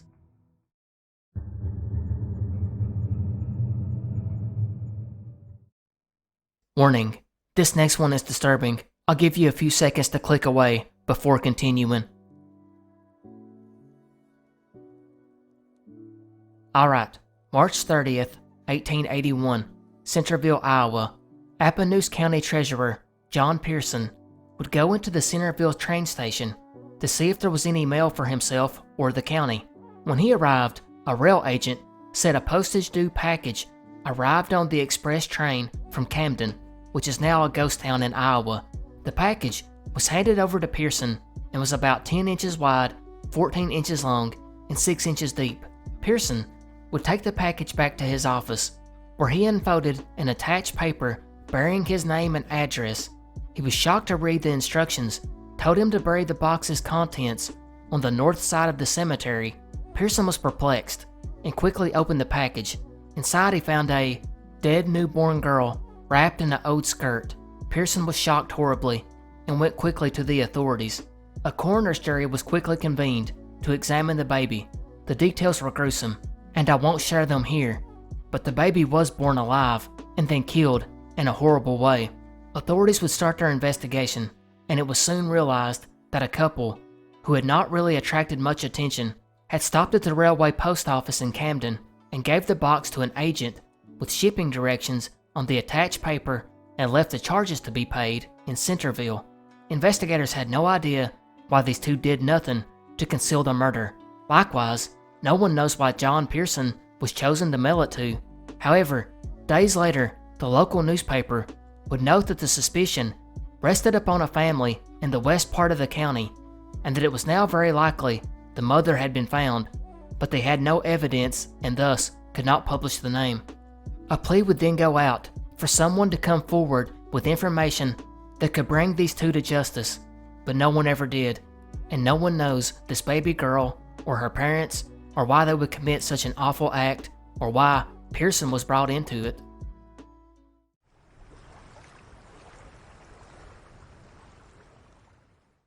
We have all heard about the Flannan Isles Lighthouse mystery, but have you ever heard of the Grand Island North Light mystery? Grand Island North Light Station, aka Old North Light, is a lighthouse located on the northern end of Grand Island near Munising, Michigan, where it sits atop a 175-foot cliff, and like most light stations, it was abandoned when automated technology became available, and it's in 1972 our mystery begins, when a history professor, Dr. Lauren Graham, would purchase the property to be used as a summer home. However, once the professor started remodeling, he came across a newspaper clipping about the discovery of a body of a lighthouse assistant back in 1908. The details were curious to say the least. Hunters would discover the body of 30-year-old Edward S. Morrison in a boat belonging to the light station somewhere near All Point Sable on June 12, 1908. The mast was broken and had been through some rough weather. Morrison's head appeared to have been beaten beyond recognition, but he was positively identified due to a unique tattoo that was on his left arm. Now that the lighthouse assistant was found, people got curious after noticing that the lighthouse had remained dark for the whole week prior. It prompted a group of people from the town of Munising to go out and investigate. They knew that the keeper of the lighthouse at this period was a man named George Jannery. Townsfolk also knew that both George and Morrison had been paid 6 days earlier, as George had went into town to pick up supplies. Now, as the group arrived at the lighthouse, they hoped to find George safe, but when they got there, George was not there, and the supplies George had bought just a week before were found still sitting on the dock. Looking around the lighthouse, it got creepier. George's coat was on its hook and his vest was on the chair. Looking over the log, they seen George had made one last entry on June 5th, 7 days ago, and Morrison had made the final entry on June 6th. Yet, both entries were normal, and neither man left any clue as to what had happened. But it gets stranger, because once the coroners arrived and inspected Morrison's body, they concluded that he had died from exposure. This only added more confusion to the case. How did a man who had his face beaten beyond recognition die from exposure? But it gets worse. Going back to George, we would find out that between the 9th and the 12th, he was allegedly seen drinking excessively by several people, but was now missing as well. When they talked to his wife, she would say that she had no clue where he was, and investigators would note here that she didn't really seem like she cared or that she was concerned about what may have happened to George, but he would be found, maybe, and sources vary here. One source says he wouldn't be found for another 15 years when his body was discovered on the shore of Lake Superior, 20 miles east of Munising, while another source says that his body was found several months later, which makes more sense. In either case, his body couldn't be conclusively identified since it wasn't uncommon for bodies to wash up. There's a few theories to this one. First was the men were out on the boat and waves got rough. George fell overboard and Morrison lost his footing and was knocked unconscious. The subsequent battering of the boat killed him, which seems like a stretch. Some claim that the two men were robbed and murdered after being paid on the 6th, yet that doesn't explain the sightings of George. Others think that George's wife had them killed and split the money with the killer. Another theory says that the keeper of the island's game reserve was furious at the men for hunting the valuable game that wandered onto the Lighthouse grounds. And of course, the obvious theory is that George killed Morrison and died trying to flee to Canada. And George, well, he was a man with a bad temper, which is probably why his wife was not concerned about where he was. He was hard to work for, and he had to request a new assistant 12 out of the 15 years that he managed it. The theory was that Morrison smarted off to George, causing him to fly into a rage and beat him to death, possibly with a boat oar. He then threw him out in a boat and sent him out into the lake, hoping it would never be found. He then went on a several-day bender. Maybe the biggest clue for this one is Morrison had sent a letter to his wife, and she received it just 4 days after his death. The letter stated, "Don't be surprised if you hear about me being found dead." He then stated that George had a quarrelsome disposition, and he was thought it was possible he could do something to him and then claim it was an accident. But whatever really happened is still a mystery.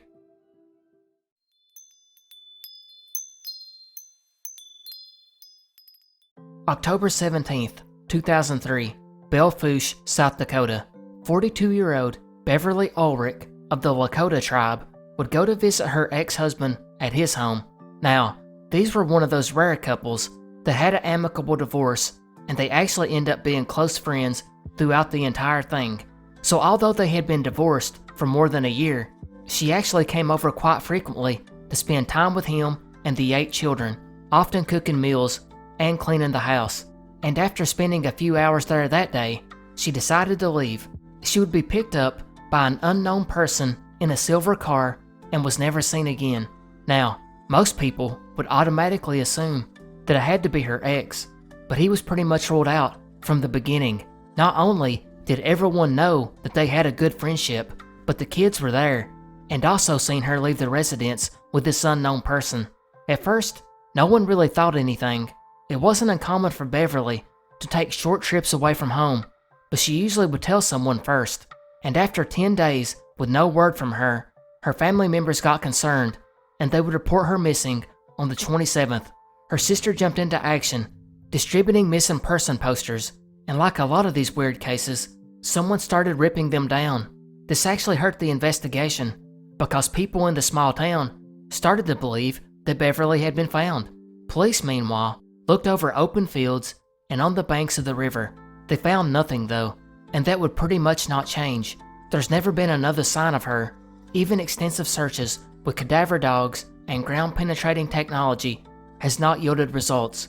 The sheriff would come out in 2017 and state that it was now their belief that she was murdered and the body was hidden, and he noted progress in the case has obviously been very slow, but he did state that a couple of persons of interest that were overlooked in the beginning were now being focused on again. In fact, one of these in particular now lived out of state and was the sole focus of the investigation. But 2 decades later, and we still have no idea what happened to Beverly.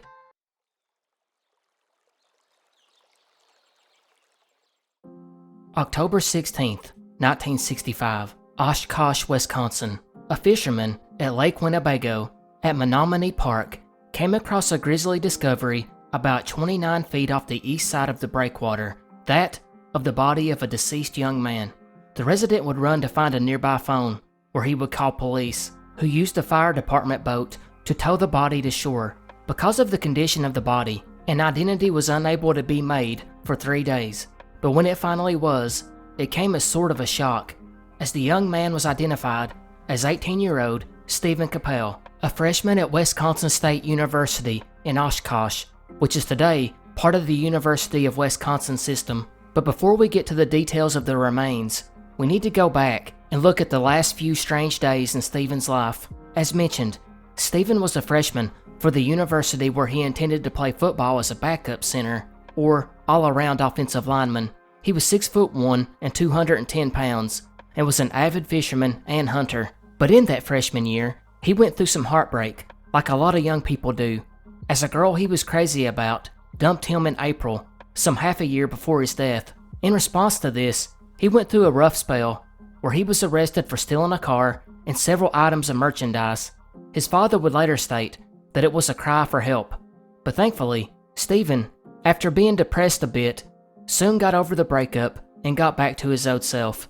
That summer, he would spend with his family before enrolling back into school that September, where he loved college and planned on becoming a teacher. When he returned during enrollment, he met a girl named Jill Falk, and the two began to chat, and before long, they were dating. This is when things would start to get, well, weird. First, Stephen started to get moody, and he was disappointed he did not make the football team, which Jill found odd, since his senior year of high school, he was named honorable mention as all-conference tackle, yet failed to make the team in a backup role. However, she would eventually introduce him to her family 2 days before he disappeared. The following day, just 1 day before he would vanish, a strange scenario would unfold. As the two were going to class, they disagreed on what route to take, and Stephen would grab Jill by the arm and tugged at her to follow him. This caused her to trip down some stairs. The local paper would even record that he forced her to walk to class by pulling her down a flight of steps. Later that day, Jill would write him a note scolding him for being pushy. Stephen's best friend was with him when she delivered the note, and Stephen turned around and left without saying anything. Jill would tell this best friend that something was bothering Stephen, but he would not talk to her about it. This best friend, Timothy St. Alban, would chase after Stephen, but he kept walking. The next day, Stephen did call Jill to apologize for tugging her and met her at her dorm room and gave her 4 letters and a book of Sigmund Freud, saying the book would help her understand his behavior. Freud's theory of personality argues that interaction between 3 parts of the mind, the ID, ego, and superego, are the cause of human behavior. It's unsure why he decided to give her this book, but it gets stranger. People who seen Stephen that day, from his friend or roommate, all reported he was in a depressed state. He would leave his dorm about 5:30 and met Jill for dinner, and he would ask her if she had read the letters yet, and she replied no, which I find odd. He would leave an hour later at 6:30, and she would then read the letters. To her surprise, Stephen expressed feelings of unworthiness, while also sharing his strong feelings he had for Jill. After this, he would disappear for a couple of days. His best friend Timothy would actually report him missing to the headmaster just 2 days later. When they went to his dorm, they found a Bible that had been left open, which may have been a coincidence, but they also found a partially completed speech by Stephen about knowing thyself. That same day, his ex-girlfriend, the one that dumped him in April, received a letter from Stephen she described as jumbled, where he talked about his new girlfriend and how nice she was. He also put a picture of her, as well as a note that she had given him days prior. The letter also allegedly contained statements where Stephen said he was going away again, and this time, I know where I'm headed. That evening, He left his dorm room and was never seen alive again, which is all pretty strange, right? Well, fast forward 18 days later, and his body would be pulled out of the lake. So, with this background, the theory is obvious, right? It had to be suicide. But his friends would dispute this and state that Stephen would never do that. However, it's not uncommon for friends and family to deny that their loved one would commit suicide. But in this case, they actually had a point. But we have to go back to the beginning, when his body was recovered, to get the description of the remains. It's here the story makes an even more bizarre turn, because when Stephen's body was recovered from the water, he was found naked and brutally beaten, and left with 2 black eyes. The coroner stated he had been hit with a blunt instrument, but he couldn't rule out that it had came from fist. It appeared Stephen had been in some sort of a scuffle. Even worse, cloth bindings were used to tie his ankles, knees, and wrists together. These bindings left 18 inches of space between the 2 wrists and were knotted with a granny-style knot, a type of knot known to release unpredictably. The bindings that held his wrist did come loose during the removal of the body from the water. A size 38 athletic belt, commonly used by the football team, was also attached to a 12-inch diameter, 30-pound rock, which was tied to his legs. It's because of these facts, the suicide was now ruled out. There was just no way he could have tied himself in such a manner. The police chief speculated he was murdered in the city, maybe even on the shoreline, not far from where the body was found. Authorities would also find a depression near the sailboat launch site where the heavy rock had been taken from. Now, I hate to keep saying this, but this case gets stranger still, because the police chief's speculation about being murdered nearby would be proven wrong. This was due to the coroner's report, which showed sediment including silts and clay packed with a paste-like black muck inside the victim's bronchial tubes, which sadly confirmed Stephen died in an absolutely awful way, drowning while being restrained. But sediments would be collected from the body of water where Stephen was found, and they did not match what was found in his lungs, meaning Stephen had been drowned somewhere else, then moved to this location for some bizarre reason. In addition, his left eye, cheek, and neck were all swollen, along with his upper right shoulder and wrist, which were bruised. Strangely, no bruising was found under the bindings. The coroner suggested he was probably unconscious when he hit the water and inhaled several times the black muck from the bottom of the lake. An investigation soon began, and detectives would speak to his best friend Timothy, who told police that a paperboy had told him Stephen had been seen with some men that night, and he described the situation as not handling him too nicely. Timothy would allege that the police refused to follow up on this lead. They did, however, search the lake with divers, scoured the shoreline, and did house-to-house interviews, and checked out the campus. Boy Scouts, civil defense, personal, and law enforcement searched several acres. They also dragged the lake. One student who remained anonymous was eventually found, and he was the last one confirmed to have seen Stephen. And he told police that Stephen told him he was leaving campus. The student tried to talk him out of it, but Stephen ignored him and walked away. The rumor mill began to swirl, and many said that Stephen's girlfriend Jill had dumped him, and he went out on a boat and tied a rock to himself and jumped in. But why strip down, beat yourself up, and throw the rock in? Also, the sediments kind of ruled out suicide. But at the coroner's inquest, 6 jurors were set to determine his cause of death. The coroner stated he could have been conscious when hitting the water and then was knocked out by something he struck inside the water. They also found medication, something like a time-delay cold capsule, which may have put him to sleep. The bindings also came from a pair of khaki pants, which traces of similar trousers were found at the boat launch, although these pants were very common at the time. The pants size were checked though, and they were too big for Stephen. Regardless, the town officials described Stephen as a disturbed young man with suicidal tendencies. They even pressured his best friend Timothy to admit it was a suicide, which he did not do. The jury would find that there was not enough evidence either way to show murder or suicide, and recommended that the case stay open. But the case was never solved, and here is the really sad part. Over half a century later, his siblings would reach out to the police to inquire about the status of the case. She was stunned to hear they didn't have a case on anyone named Stephen Capel. Apparently, in spite of the fact that the original jury requested the case be left open and further investigated, the district attorney ordered the evidence to be destroyed. The police were forced to start over, and they had no evidence, and most of the original witnesses were deceased, or at best, trying to recall something that happened 56 years ago. So of course, police haven't made much headway. They've been left to look up old newspaper articles to get as much details as possible.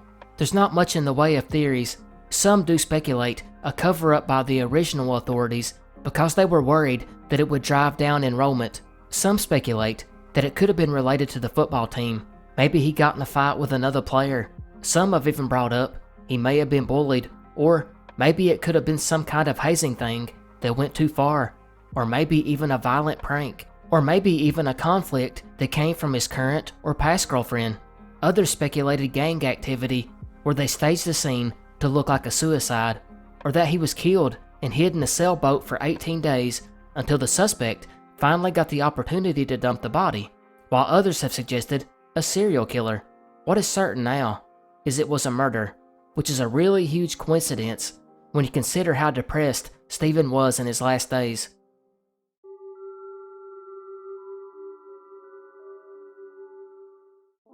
Sims, North Dakota, now a ghost town, was once a small settlement founded in 1883.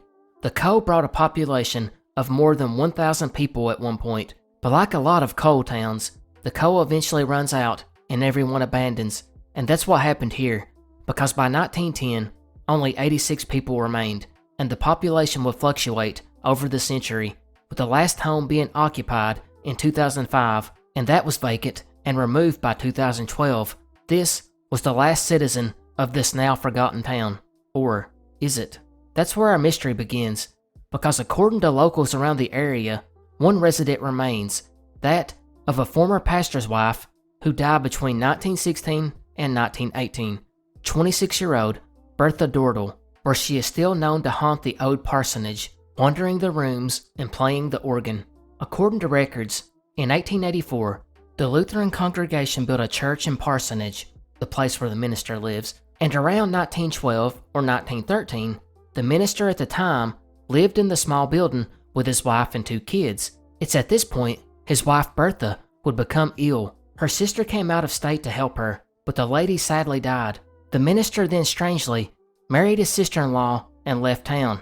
Fast forward about 20 years to around the mid-30s, and that's when things became creepy, as one minister after another would up and leave the parsonage and North Dakota, after some ghostly things were said to have happened in the home, such as the second-story windows of the parsonage opening and closing by themselves at random times, and strangest of all, an organ that no longer even sat in the church would play music. Pastor Carl Nelson's wife Olga would report in the 1930s seeing a gray shape upstairs, while also seeing the well's pump handle move up and down by itself. And for what it's worth, this wasn't something that was said in jest. The population was mainly Norwegians who immigrated to the US in the late 19th century, and a lot of them believed in ghosts. In fact, would grow so concerned by the ghost in 1938, they sent a letter to the area bishop and pleaded with him to come and do something about it. Unfortunately, there's no record regarding what this bishop done.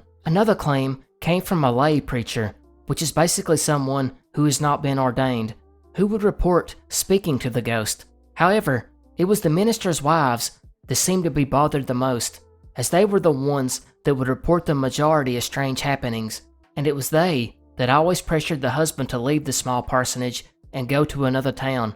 For whatever reason, the ghost never seemed to bother male bachelors, or really any men at all, and that could be because the ministers were out quite often during the day doing things to help the community. Women always seemed to be the target, such as one young woman who spent the night there and woke up to find, to her surprise, someone had came up and placed an extra blanket on her while she slept, yet no one had entered the small building. So is this place really haunted by the deceased wife of a minister? So much so that it caused numerous ministers to leave the church and town.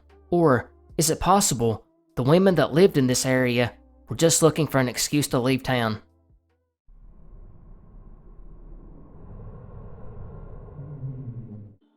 July 1948, Churubusco, Indiana. 2 citizens, Ora Blue and Charlie Wilson, would go fishing at a lake that eventually would become known as Folk Lake. The land was actually owned by a farmer named Gale Harris, and it's on this summer day that this little town would get on track to becoming famous, because Ora and Charlie would leave the lake later and stop and talk to Gale and tell him of something crazy they had seen. While at the lake, they had seen an enormous snapping turtle. Gale was initially skeptical, but shortly after this, he and a friend, a reverend, spotted the beast while repairing his barn's roof. They shrugged it off until the next day, when it resurfaced again. This time, they took a rowboat out to look, and within minutes, both men spotted the turtle on their respective side of the boat. They soon realized that they were in fact looking at the same turtle. That's how big it was. Word soon spread around town, but this was a different time when things moved much slower. It wouldn't be until early next year when a reporter from Fort Wayne sent the story out on wire services did the turtle now known as the Beast of Busco would become famous. Soon, it was hard to tell fact from fiction, as rumors spread that the turtle was known to eat cattle that came near the lake. Curious sightseers began to invade the private land to try and find the turtle, which resulted in the state police being called in. Many doubted such a turtle could exist, as Charlie claimed that it was upwards of 500 pounds and 6 feet wide, which would be the record. It was also said to have moss on its back at least 2 inches thick, so many attempts by Gale was made to capture it, and they all failed. First, a deep sea diver came to the pond, but the wrong equipment was delivered to the farm, and the helmet began to leak, so the search was called off. They also tried a trap of stakes and chicken wire, and were able to trap the beast for a short while before it escaped. Gale at one point would even try to drain the lake by pumping water into an area sealed off by dam. However, the muck-covered lake bottom began to take a toll on the pump and tractor, and it broke down. Gale then got appendicitis, and by the time he was well, the lake had refilled. He just called off the whole thing. But although people were dismissive of the claims, it wasn't actually the first time it had been spotted. Records showed that 50 years before, in 1898, the original owner of the farm, Oscar Falk, would report seeing the giant turtle living there as well. He had told a few people, but it never caused the attention that it gathered now. Sightings continued though, and at one point, 200 people who were visiting the lake would spot the beast as it appeared on the surface in an attempt to catch a duck that was being used as a lure, as well as a sighting in 1949 when a man named Dale Weingartner filmed the turtle from a tree. He showed the film to 2 locals who said the turtle was clearly visible in the film and was as large as eyewitnesses claimed. Weingartner then allegedly sold this film, and it was never recovered.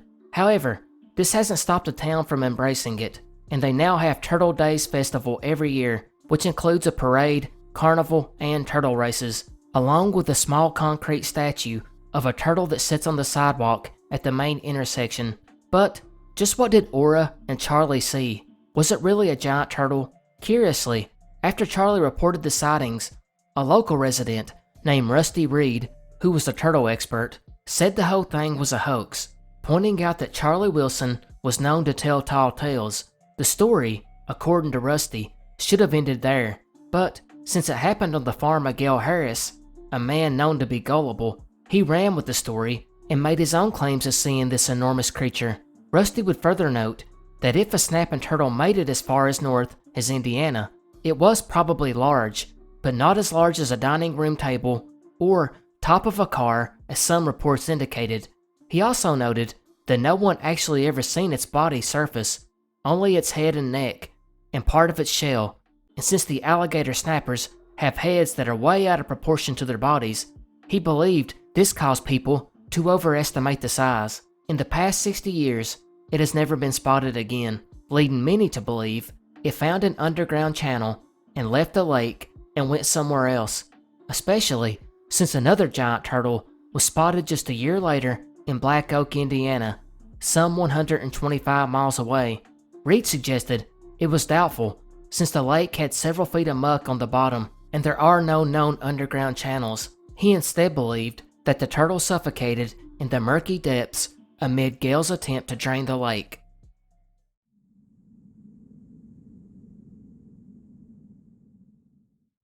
(1882) The Dakota Territory. A man named Eugene Butler would stroll into the town of Niagara, now present-day North Dakota. He had been born and raised in Royalton, New York, near Buffalo. It's here the recluse, who never married, would maintain the property on his own, except for the summer when he hired farmhands to maintain his land during the summer months. Otherwise, he would go all out to avoid contact with his neighbors and only went into town for business purposes in nearby Larimore. And although he was seen as a quirky recluse, it would get a little worse because Butler began to show lots of signs of mental illness. He began to suffer hallucinations as he thought people were chasing him, and he thought that all the widows and old maids in the area wanted to marry him. He also thought that men were forcing him to dress up in the middle of the night and take long walks and horseback rides. And it got worse in 1906 when he began riding his horse at night throughout the countryside, screaming at the top of his lungs, which of course scared the other residents. It didn't take long until he was considered a public nuisance, and town authorities would admit him to the North Dakota State Hospital in Jamestown, where he was looked after by Dr. W.M. Hotchkiss. While living at the asylum, he would tell the doctor of his fears of the supposed invisible figures who had followed him to the asylum, as well as the fear of having his photo taken, believing the camera would suck his soul out and kill him. Despite the sad torture of his mental illness, he showed no violent or homicidal tendencies. Another doctor would record that Butler was a man of small stature, a gentleman to women, and was fond of attending the hospital dances. He even fell in love with a nurse. However, just 6 years after being admitted, Eugene Butler, now 63 years old, would pass away. His estate would be divided between his relatives, and by now, you know this channel well enough to know that this is not the whole story, because 2 years later in 1915, the town would send out workmen to tear down the Butler farm with the purpose of renovating it. One of these men was digging a cellar underneath the house when he made a gruesome discovery. He spotted human skeletons buried close to the foundation. All of them had their skulls crushed by what looked like a sharp instrument. 2 of the victims had even suffered broken legs. Initially, there was a theory that 5 of these remains belonged to a family consisting of 2 women, probably housekeepers, and their children, but nobody in the neighborhood could recall a family ever disappearing in the county. People then began to speculate that maybe the remains of Eugene Butler's relatives who had came in to visit, but this would also be ruled out, as police were later able to confirm the skeletons all belonged to young men, one of them being between 15 and 18, and another one that had a crooked nose. Detectives could not identify the individuals though, and suggested they were vagrants employed as farmhands by Butler, which explained why nobody noticed their disappearance. The theory was that he had probably murdered them because they were going to steal money from his house, which he left a lot laying about, or that he just didn't want to pay them at the end of the season, so he killed them. It was also noted there were no traces of clothes of any kind, suggesting he buried them nude and burned the clothes, which might lead to another theory that the murders were sorta like that of Wayne Gacy.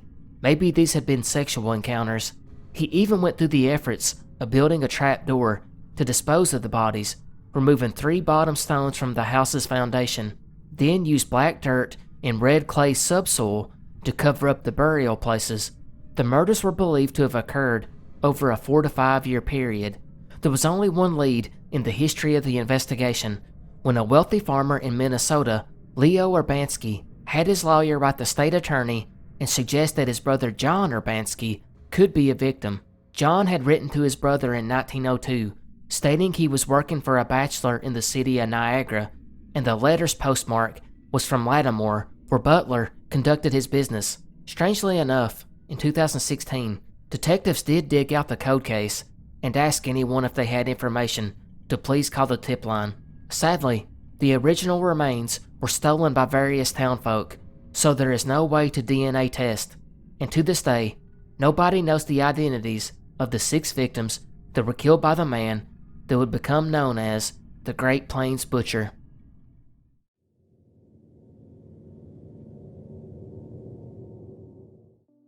October 17th, 2000, 40-year-old Regina Bos of Lincoln, Nebraska, who went by the name Gina, would go to a local pub called Duggan's. Gina was a musician, and she could often be found participating in the open mic night at the pub, and that's just what she was doing this night, as the many patrons who also attended noted she was in good spirits and having a good time. One of these patrons was even her ex-husband, who would speak to her before leaving around 10 p.m. A few hours later, around 1 a.m., she would tell her friends she was leaving to pick up her boyfriend Michael Johnson at his residence, and then go home to be with her children for the rest of the night. She would then pick up her guitar and leave. Her boyfriend waited a while before he finally fell asleep, but he woke up at midnight and realized she had still not made it home. He would end up paging her multiple times, but she had forgot her pager at home, and the sound of it going off woke up her children, and when they got up, they also realized Gina had still not made it home. They would call their father and their maternal grandparents, but neither of them knew where she was. That morning, around 6:30 a.m., her boyfriend would also call the children, only to find out Gina had still not made it. He now knew something was wrong and called the police at 6:38 a.m., who then began their search. And it would be later that day, Michael and some of Gina's friends found her vehicle parked across the street from the pub, where it seemed like she had never even left. Police did notice the trunk was slightly open, and inside was her guitar and sheet music. Her purse, however, was not at the scene. There was no sign of a struggle, no blood or DNA evidence, but it was believed she had not left of her own accord. Detectives began a search on foot with cadaver dogs, which led to nothing. Detectives would then begin to run down leads, but there just wasn't anything. She had been married twice before, but both marriages ended amicably, and there was no hard feelings nor motive. They then began to retrace her steps the day of her disappearance. They found out that Gina had attended a baby shower earlier that day before going home, where she would then greet her children and boyfriend Michael. She spent time with the kids, who were 15, 13, and 11. Then, her and Michael would head to the pub, but on their way, her and Michael got into a disagreement, and he decided he didn't want to go and asked Gina to take him home. He then asked her to pick him up on her way back so he could go home with her. So again, detectives hit a brick wall. They believed Gina was taken by someone she knew and trusted, as opposed to being forced by a stranger without anybody noticing. It was closing time when she left, and someone outside would have seen something. And with that, we have another bad break. The pub had video cameras, but the pub owner had forgotten to turn them on. Michael would be the first suspect, obviously, but he seemed to be really broken up by her disappearance. He was then questioned and took a lie detector test and was ruled out fairly quickly. Some of her family still had doubts about him, but police were sure he was not the one responsible. And by 2018, a retired detective who had worked on the case stated he believed he knew what had happened to Gina and that she was most likely murdered. But detectives never had enough evidence to pursue. This seems to match Gina's family's theory that someone she knew approached her and asked to speak to her for a second. This person then lured her to their car and kidnapped her. The open trunk could have been caused by a button on her car keys, or she just didn't have the opportunity to shut it all the way.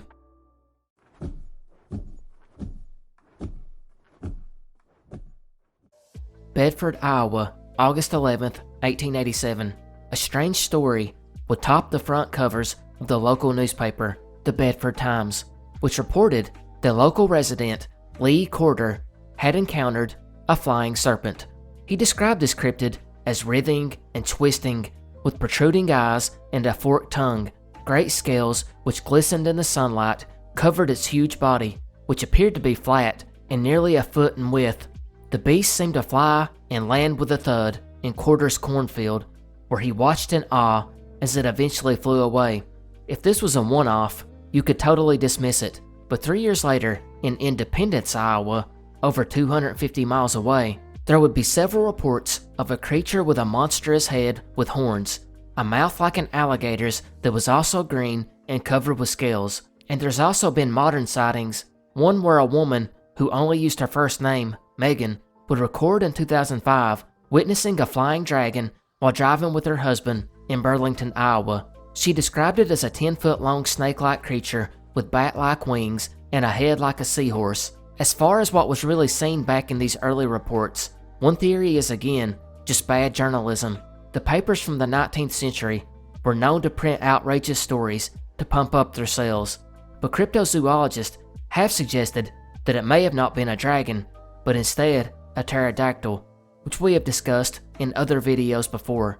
Others speculate that it could have been a thunderbird, which are giant bird-like animals that were reported by the early settlers along with the many Native American tribes.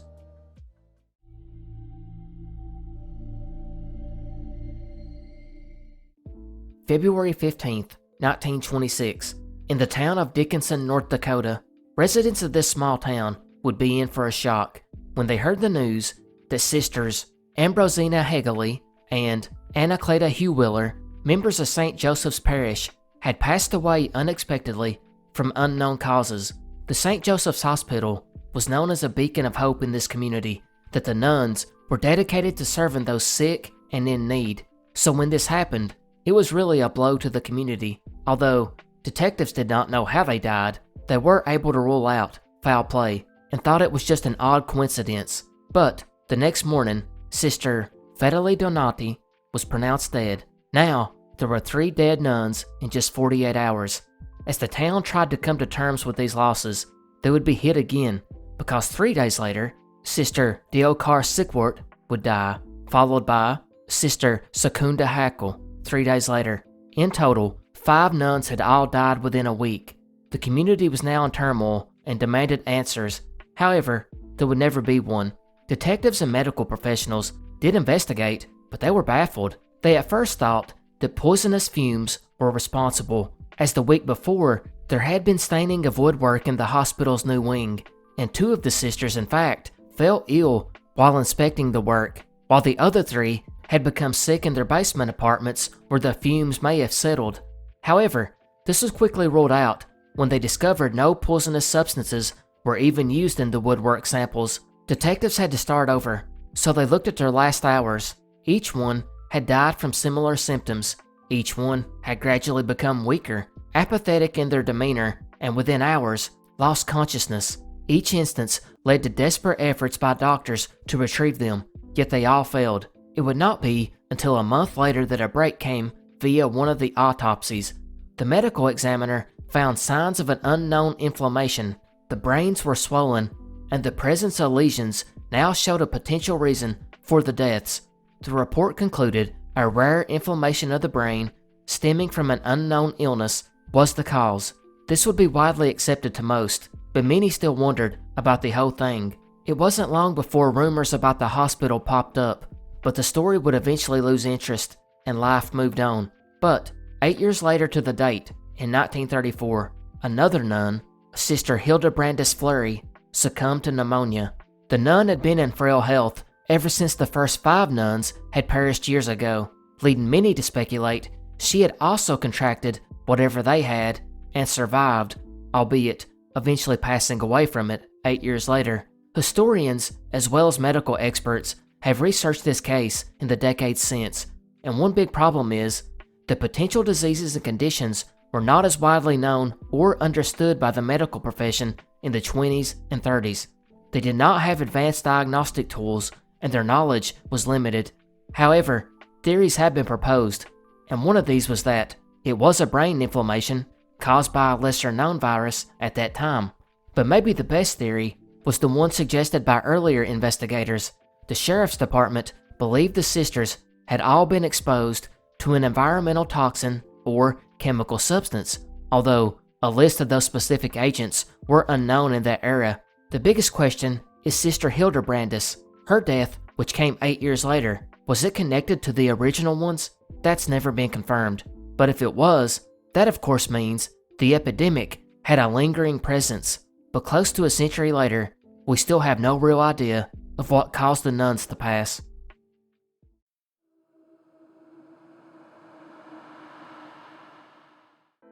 July 18th, 2002, Oklahoma City would be greeted with some news that was not as somber as some of the mysteries we have covered thus far, when the auto storage lot, known as Puckett's, would get a little dose of paranormal activity in their parking lot. An employee who was monitoring the company's surveillance monitor would notice a transparent female in overalls floating around the wrecking yard. Somehow, the local TV affiliate heard of this story and did a short segment on it, and it was not taken too seriously. However, Puckett's would be in for a surprise when they received a phone call from the Martin family, and here's where things get creepy. 18 days previously, on June 30th, 33-year-old mother of twins, Tracy Martin, tragically died after falling asleep at the wheel of her truck and crashing. That red truck was then hauled back to Puckett's lot by their wrecker service. Now her family, after seeing the ghost video on the news, believed this was their Tracy, as Tracy had been wearing her favorite overalls during the crash. They believed that it was Tracy trying to send them a message, while others cited the spirit was looking for her crashed vehicle, which sat on the front lot. The story picked up a lot of press at the time, as many paranormal researchers quickly concluded this was a real authentic paranormal encounter. However, skeptics were also ready to jump in with a much more believable scenario. They suggested what you were really seeing is something known as Pepper's ghost trick, which is an illusion widely used in entertainment purposes. It involves a stage arranged into two rooms or areas, one the audience can see, and a second room that is hidden, and a plate of glass is placed somewhere in the main room at a 45-degree angle that reflects the view of the other room towards the audience. Probably most famous for its use in Disneyland's Haunted Mansion ballroom, skeptics would recreate their own junkyard video using this effect and recorded it with a Radio Shack low-light camera, a G.I. Joe, a black string, a flashlight, and plexiglass. The result was an almost exact match. However, it has still been documented on numerous shows, and many still believe it was a real encounter, pointing out that it would have been a lot of trouble to go through for a wrecking yard to pull this hoax.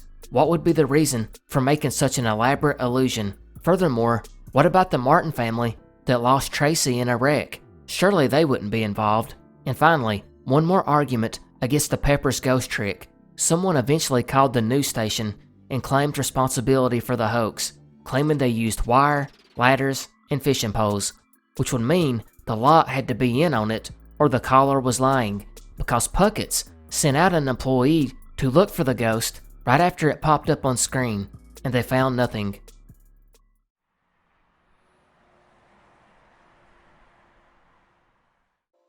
August 23rd, 1992, New Buffalo, Michigan.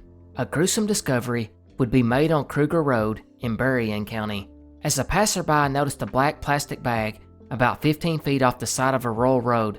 Inside was that of a nude body of a deceased individual. This woman had been bound with twine and wrapped up with various materials, such as a sheet, a towel, and 2 garbage bags. The investigators were not surprised, as it was right off the freeway exit, and bodies had been dumped here before. But what really stood out to investigators was this was not your typical victim. Instead of a younger female that we typically hear in these stories, this woman was somewhere between the ages of 65 and 75. Her hands had been cut off, and her dentures were missing, which obviously meant whoever had killed her took the time to remove anything that could identify her. She also had an appendectomy scar and a broken spine, although that is not what killed her. Investigators were stumped. They had no idea who this woman was or why she had been killed, and where to start. But they did catch one break. The towel that had been used to help bind her, that wasn't one you would typically see in a home. Instead, it appeared to have come from some kind of facility, such as a care facility for the elderly or disabled. Specifically, these very intelligent and hard-working detectives were confident that that towel, and thus the lady, known as Betty the Bag Lady, had came from northern Illinois or northern Indiana.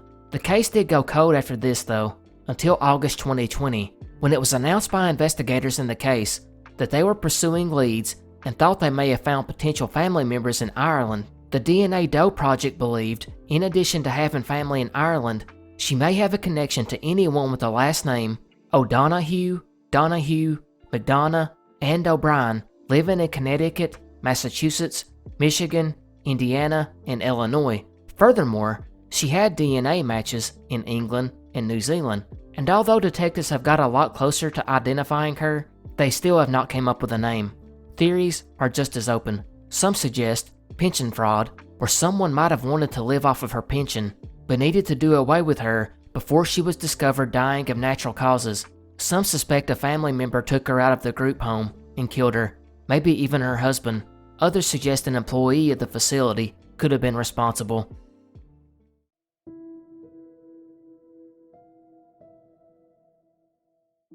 In the time we have looked at these missing person cases on this channel, we have come across people from all walks of life, but from what I can find, there's only been one police chief that ever vanished, and this is his story. The year was 1985 in Hinckley Township, Ohio, where we find the 47-year-old police chief, Mel Wiley. Now Mel had an interesting career path up to police chief. First of all, his true desire was to become a novelist, but like many people, sometimes these things don't pan out. Although to Mel's credit, he did eventually have one book of poetry published.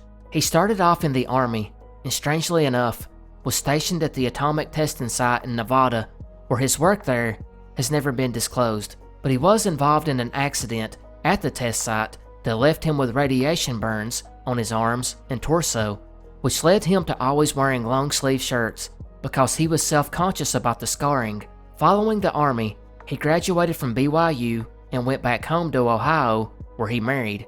He then got a job with the FBI as a fingerprint technician before moving to take a position at the Hinckley Police Department. And pay must have not been great there, because he also worked as a private investigator and crime beat reporter on the side, which seems like that would have been a conflict of interest. Regardless, he rose up the ranks. In 1982, he would be offered the job of police chief.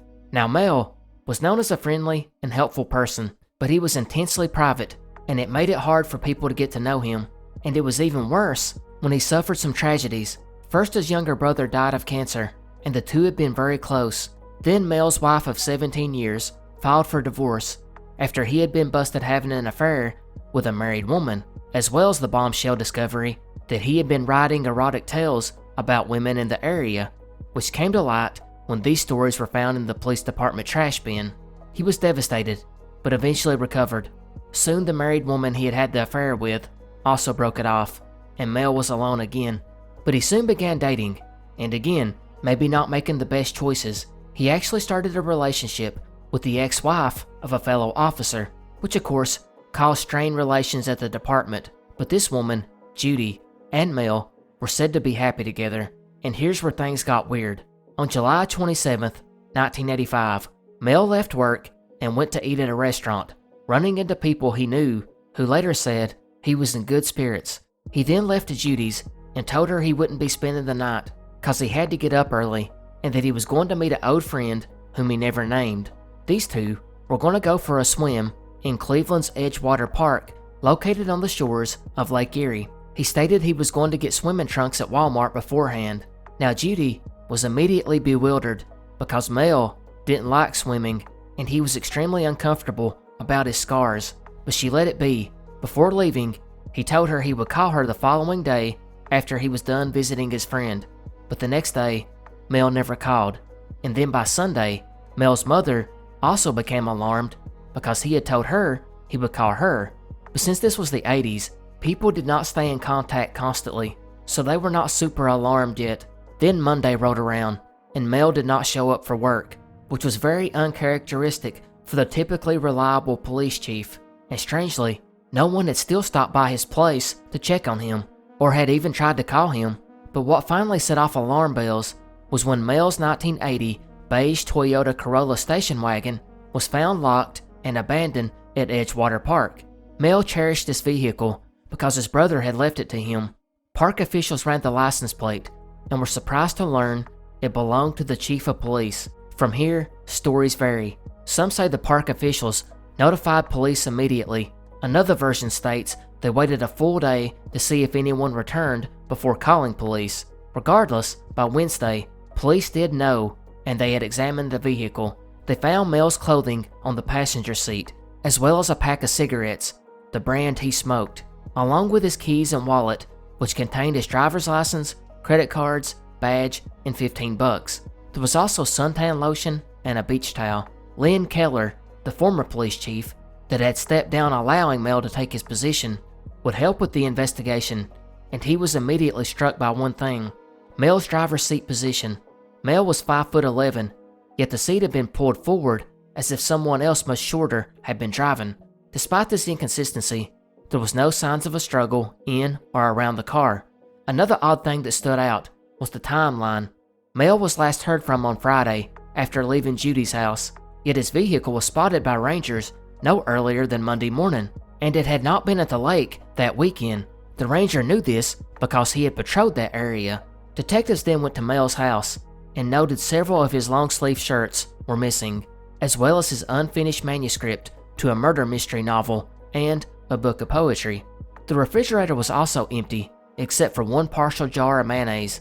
Most notably, he had taken a couple $1,000s with him, yet his beloved model train collection and his 2 guns were left behind. Interestingly, he also left several days of food and water for his cats, who were still inside. A note was also found in his handwriting with Greyhound bus departure times from Cleveland to Fort Ord, California, where he had been stationed for part of his duration in the Army.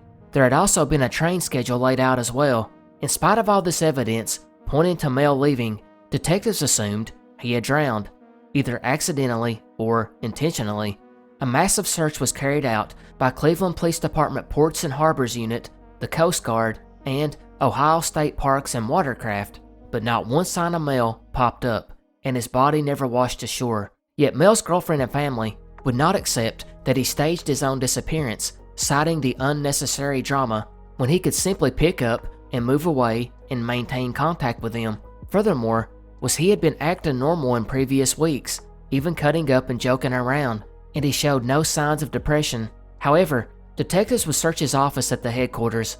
One dispatcher had the bright idea to look at the typewriter ribbon and transcribe what she found, and she actually made a big discovery. Mel had recently written a letter to an unnamed married woman whom he had had an affair, and in the letter, he spoke of his frustration with where he was in life and had a desire to leave it all behind. The contents of this letter have never been fully released, but one key part was, and it read, "All that seems to exist for me here are the day-to-day reminders of the things in the past 20 years that, once started, either did not work out or that never did have the potential for working out, no matter how much time would go by.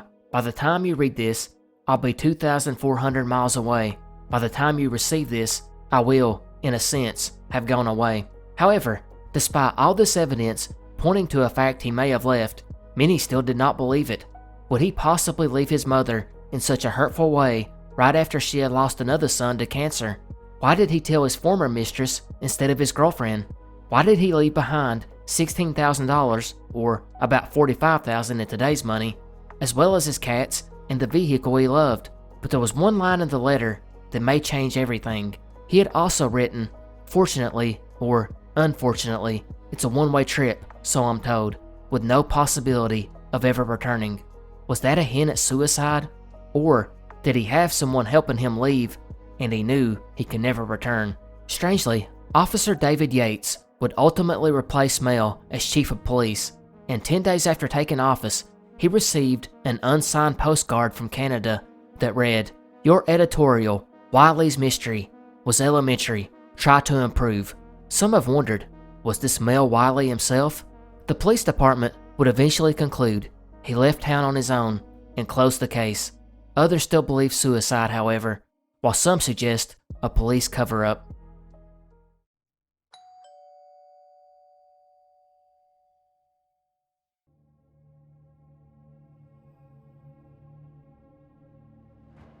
January 5th, 1981, Moore, Oklahoma. Tracy Nielsen had a great day planned, as it was her 21st birthday. The young lady was a student at Oklahoma State University, where she intended to become a physical therapist. She had already met the love of her life, Jeff Nielsen, to whom she had been married to for 5 months. He was in school at the University of Oklahoma to become a doctor. Tracy would head out that morning, where she had to go run some errands, and returned home sometime before noon. And since it was her birthday, she would receive multiple calls from family and friends, all wanting to tell her happy birthday. However, Tracy never answered those calls. Tracy seemed to be silent, and I imagine most of the birthday wishers assumed that she was out celebrating and thought nothing of it. But that evening, Jeff, after leaving class, would stop to pick up a birthday card and perfume for his wife, and around 5 p.m., he would walk into their apartment to find an utter nightmare. There lay Tracy's dead body across their bed. She had multiple stab wounds. Jeff called 911 immediately, who came to the scene to start their investigation. They soon discovered there had been no sign of forced entry, which set off alarm bells that Tracy most likely knew her killer, which of course, you can see where this is going. They immediately suspected Jeff. However, after checking out his alibi with the university, he was quickly ruled out, and investigators were back to square one. What really made the case even more difficult, though, was only one thing had been stolen from the apartment, and that was a simple keychain that spelled out Tracy's name. Detectives believed the killer had taken it as some sort of trophy. It would also appear Tracy had not been assaulted or violated in any other way, or at least that's never been released if so. However, at the apartment, they did discover something they hoped would lead to a break in the case, that of one fingerprint that did not belong to Jeff or Tracy. And being in the 80s, it was much harder to check fingerprints against numerous known felons, but they did try many and never found anything. As the means to cross-check fingerprints in a nationwide database become available, they did so, but still found nothing, meaning this person has never been arrested for any other crimes. The man was spotted by 2 neighbors, and he was described as being 25 to 35 and around 5'9" and 160 pounds, with dark hair and some facial hair and or sideburns, and a sketch was made. Unfortunately, the case went cold quickly, and there was no movement on it for decades, and this might be why, after 30 plus years in 2015, the Oklahoma State Bureau of Investigation finally released a crucial piece of evidence in this case, that being a cable ticket book police had recovered. The last ticket showed a cable repairman had completed work at Tracy's apartment at 11:51 in the morning that she died, and considering nobody heard from her after that time, it could be the key clue to the entire investigation. The ticket showed whatever the repairman was called out for, he did complete.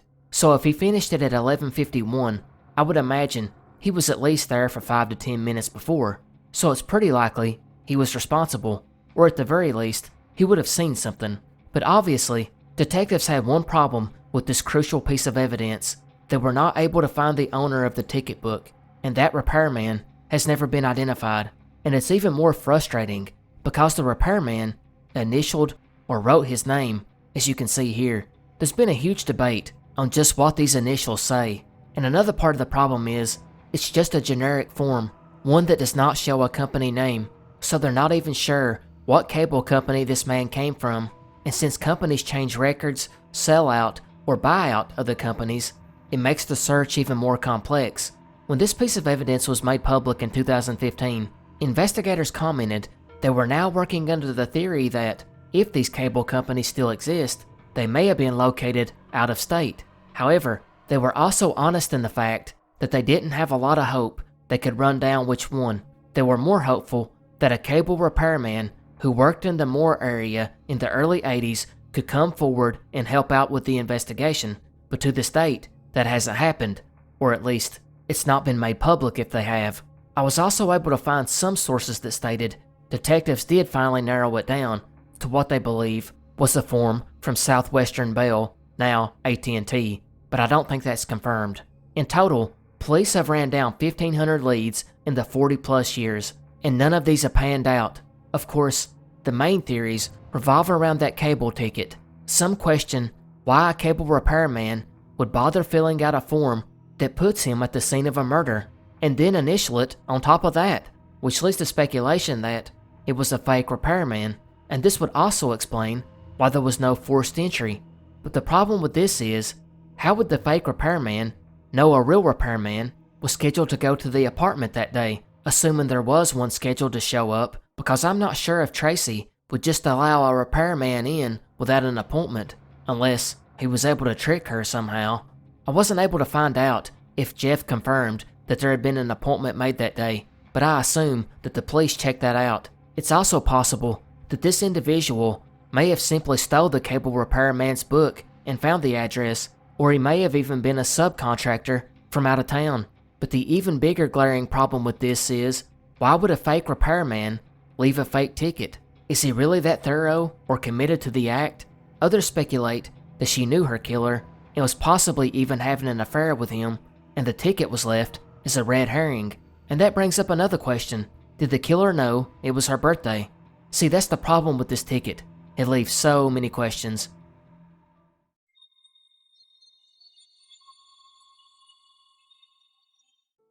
In the small town of Beatrice, Nebraska, stands the West Baptist Church, where between the years of 1920 and 1950, choir director Martha Paul ran the choir, and Martha, well, she was very strict about punctuality. If you wanted to be in the choir, you arrived on Wednesday night no later than 7:25, or you didn't participate. So knowing this, most members usually showed up around 7:15, and it's with that background that we encounter this strange mystery. Because on March 1st, 1950, a mix of things that would not usually happen would lead to what many call a miracle. Let me explain. To start that evening, Reverend Walter Klimple would stop by the church to light the furnace so the church would be warm by the time choir practice rolled around. He would then head home for dinner. A few hours later, his family would get ready for choir practice. Him and his wife Eunice planned to take their 18-month-old Marilyn with them. They typically showed up at 10 after 7, but that night, Marilyn would stain her dress, forcing Eunice to have to iron another one. And on top of this, the clock had been set back 5 minutes, so Eunice thought that they had enough time. In reality, she was running late and would not make it in time.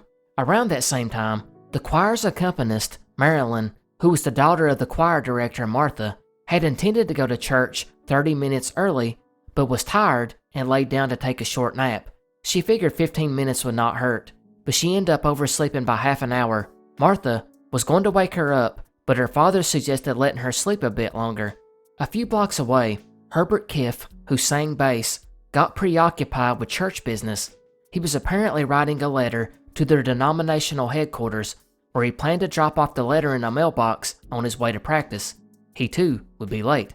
While 18-year-old Lucille Jones, who sang in the choir, got hooked on a radio program which ran until 7:30, and she would be late, as well as the neighbor she had intended to stop and walk with. What was strange in this one was Lucille said she didn't even know why she had turned on the radio that evening, while 15-year-old LaDonna Vandergrift, who sang soprano, always arrived early, but this day, she was late because she was struggling with homework. 2 miles away, Regina Estes' car wouldn't start, and she had intended to take her sister with her. Another woman, named Ruth Schuster, normally arrived at 7:20 p.m. with her daughter Susan. However, she stopped by her mother's to help her prepare for a missionary meeting. While there, her brother, who was also a member, was taking care of his 2 sons because his wife was out of town. Ruth and her brother began talking and lost track of time and were late. Meanwhile, Joyce Black, who lived across the street from the church, was late because according to her, she had just been plain lazy and didn't want to get out in the cold. So I told you all this to get to the mystery, as Joyce, who lived right in front of the church, put off going until the last minute. She walked out at 7:27 to see the church explode and disintegrate in front of her eyes. The walls fell and the heavy wooden roof crashed to the ground. The steeple was thrown to a nearby street. Many of the people in town heard and felt the explosion.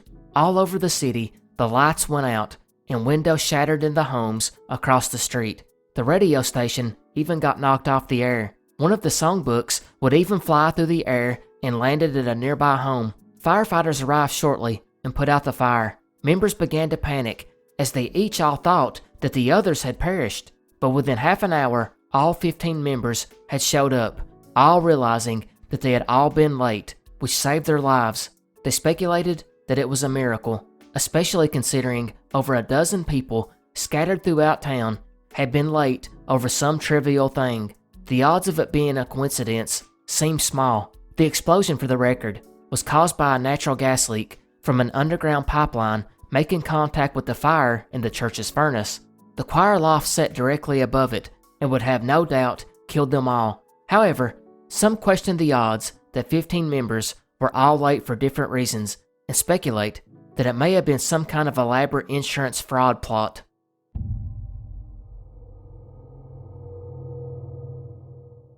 We have all heard of the infamous Bermuda Triangle, which is a loosely defined region in the North Atlantic Ocean where all these mysterious disappearances of aircraft and ships have occurred. But what if I told you that Lake Michigan has their own triangle where mysterious disappearances, along with other weird things, takes place? One of the earliest documented disappearances comes from that of the Rouse Simmons, better known as the Christmas Tree Ship, which vanished while transporting Christmas trees on November 23, 1912. A message in a bottle would eventually wash ashore, which read, "Friday, everybody goodbye. I guess we are all through."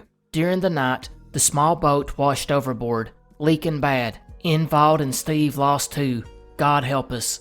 This wreck is not as mysterious, as it's pretty much confirmed now that it was sunk by a winter storm. However, it's the numerous ghost sightings that have been spotted over the past century along the ship's final route that links it to the odd paranormal part of the triangle. Then we move forward to 1921, when the Rosabelle was carrying a load of lumber to Benton Harbor when she would be found capsized. None of the sailors were nearby, and the lifeboat was missing. The curious thing was, during the initial investigation, the Coast Guard ruled that the ship could not have flipped over upside down, unless it was hit by another ship. However, there were no other ships known to be in the area at the time, and nobody ever came forward to report an accident. The Coast Guard would then backpedal on their theory and basically state they had no idea how the ship had overturned, finally suggesting that it was possible that it was caused by a storm. But maybe the most bizarre disappearance, though, comes from the ship O.M. McFarland.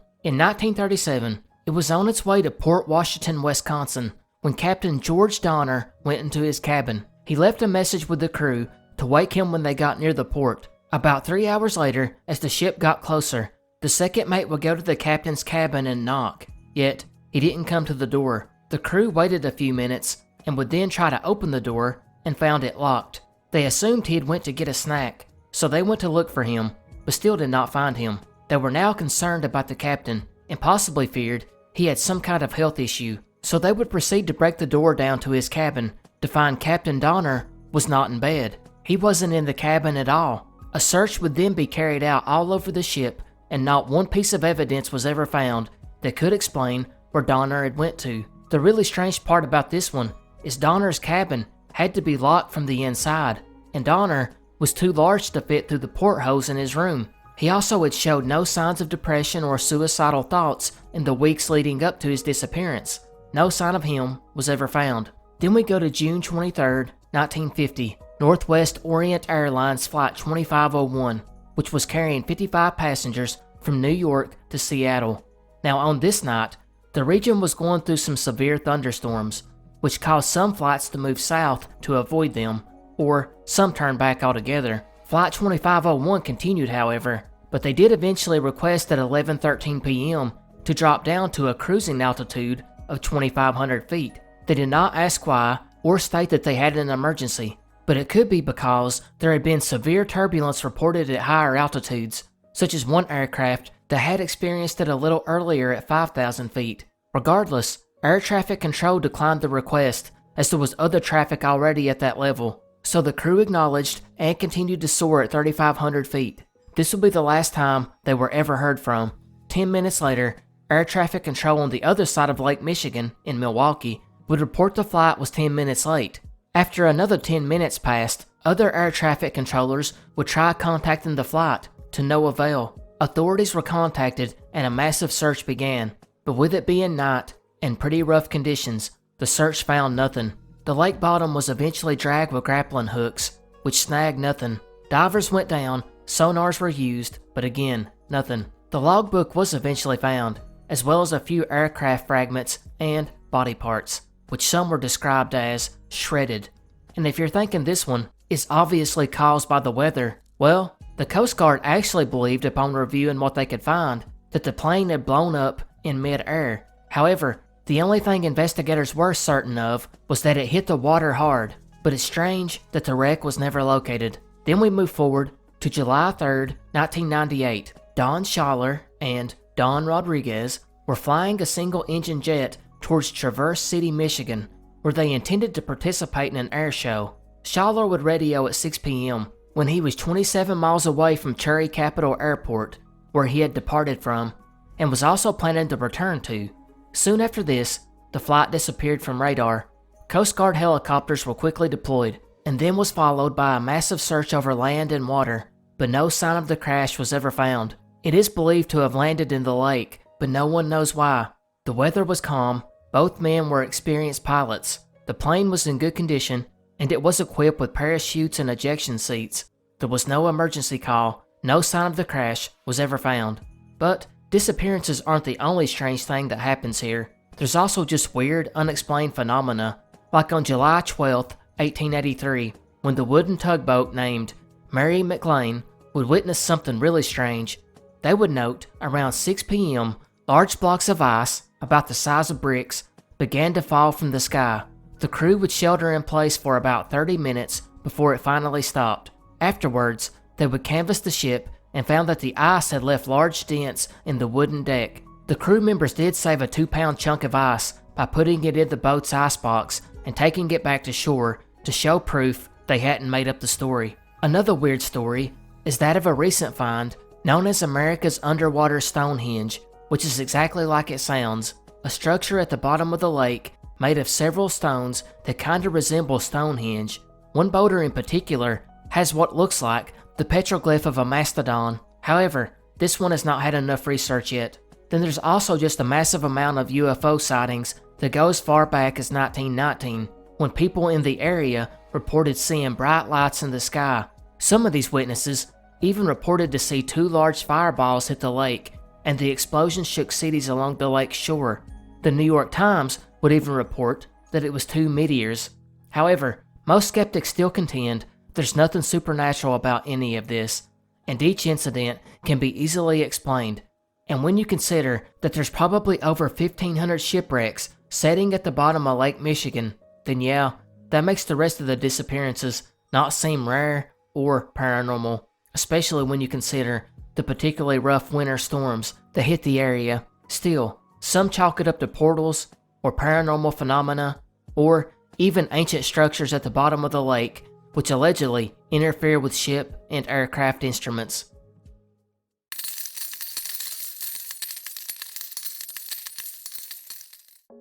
October 15th, 2011, Riverdale, North Dakota. Ronald Johnson, who went by Ron, had long since made plans to go visit his son in Jamestown, about a 2.5-hour drive away, which would be followed up by a visit to his sister the following day on the 16th, in Valley City, some 4 hours away. The 74-year-old had recently dealt with some health issues, such as the ongoing issues with diabetes and recently undergoing a double bypass surgery, so it's no surprise that after visiting his son and sister, he had a doctor's appointment on Friday, the 17th, at Veterans Affairs Hospital in Fargo, about an hour from Valley City. After this, Ron planned to fly out to Needles, California, where he would spend the winter with his other sister. So with all these plans made, it would make what followed even more unusual, because when we go back to the 15th, when Ron was getting ready to visit his son, we find out he never made it. As the minutes ticked by, he got more and more worried, but since the visit was nothing more than a casual dropping in, and since Ron was going to be super busy over the next few days, he reasoned that he had just got busy and wasn't able to call him. However, he would call Ron, but he never answered, which made him worry more. By the next day, he knew Ron was going to visit his aunt in Valley City, so he contacted her, and again, she had not heard from him or seen him. His worries increased, but he still waited one more day because he was certain his dad would not miss his medical appointment. So he waited and finally called the VA hospital, which confirmed he never showed up. In those 2 days, no sign of Ron ever popped up. Now his son was very worried and decided to make the 2.5-hour drive to Riverdale to check on him. After arriving to his apartment, the first thing he noticed was Ron's car was not there. He would go on into the apartment and look around and got even more confused. Ron was gone, but groceries were set out on the counter and a nearby suitcase was half packed. There were other items laying around, and it looked like he had been interrupted in the middle of packing for his trip. Now his son had seen too much and called authorities. A search began almost immediately, which included police as well as Civil Air Patrol. Some water searches were done as well, and there's not a lot of info on these water searches, but it's thought that Lake Sacagawea was the primary focus since the town sits right on its banks. They probably also searched the Missouri River, which runs nearby. Ron's children would then begin to drive back and forth over the route that Ron would have most likely taken to their homes, because they were afraid he had had a car accident or was stranded somewhere. But they didn't see him. Authorities, after a few days, were able to review his bank records, and they found something mysterious. On October 16th, the day he was supposed to be at his sister's, they found Ron's debit card had been used at a casino in his hometown. Now everyone was confused. His family knew Ron was a big-time gambler that spent a lot of time at the casino, but they never knew of him canceling plans with family to go gamble or to blow off doctor's appointments. Also, Newtown, where the casino was about an hour and a half from Riverdale where Ron lives, and it's in the opposite direction of where he was supposed to be going that day. His family was now even more worried. Had someone broke into his apartment, done something with Ron, stole his debit cards, and headed for the casino? Maybe it was even someone that had bumped into him at the casino before. Well, authorities would find out quickly, because when they got to the casino, they would ask to review the surveillance footage. Thanks to the bank records, they knew when and where to look for this person on camera, and sure enough, they got their man. Because right there on the film, at an ATM, was Ron. His family was even more confused now. Ron appeared okay, and he was not being forced to get money. Instead, he was getting it to gamble more. After these charges though, the card is never used again, nor is Ron or his vehicle ever spotted again. Detectives would try to trace his steps back a little bit further, and eventually found out that Ron had been spotted in Newtown the early morning hours of the 16th, so they assumed he most likely went there on the 15th instead of going to his son's. There aren't many routes from Riverdale to Newtown, and the ones that do exist are very rural and not heavily trafficked. Some have speculated that after leaving Newtown and headed back to Riverdale, he could have crashed into the water. There were a few ponds and a couple of lakes next to the road on the trip back. There's even a good-sized bridge he would have to cross over to get back to Riverdale. And if he had been up all night gambling and attempted to drive home tired, it's possible he could have got ran off the road and into the water. It's even possible he had a medical emergency. Yet, the car hasn't been found yet, if that's the case. The second and less believed theory is he ran off to start a new life. But considering he made a bunch of plans with family and had so many health issues, that doesn't seem logical. Which brings us to the gambling again. If he had found himself in trouble with gambling issues, it is possible he left and didn't want to put his family at risk, but there's no evidence that he had any gambling debts. Sticking with the gambling theory, others have wondered if maybe he won big that night and someone followed him out to the car and then followed him somewhere before eventually robbing and killing him. But again, there's no proof of this, and I'm sure security cameras at the casino would have picked this up.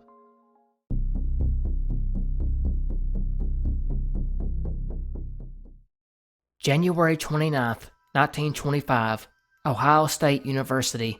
A young student named Timothy McCarthy would catch a cold and was feeling pretty rough. He decided to go to the health service office where the university students went when they needed medicine.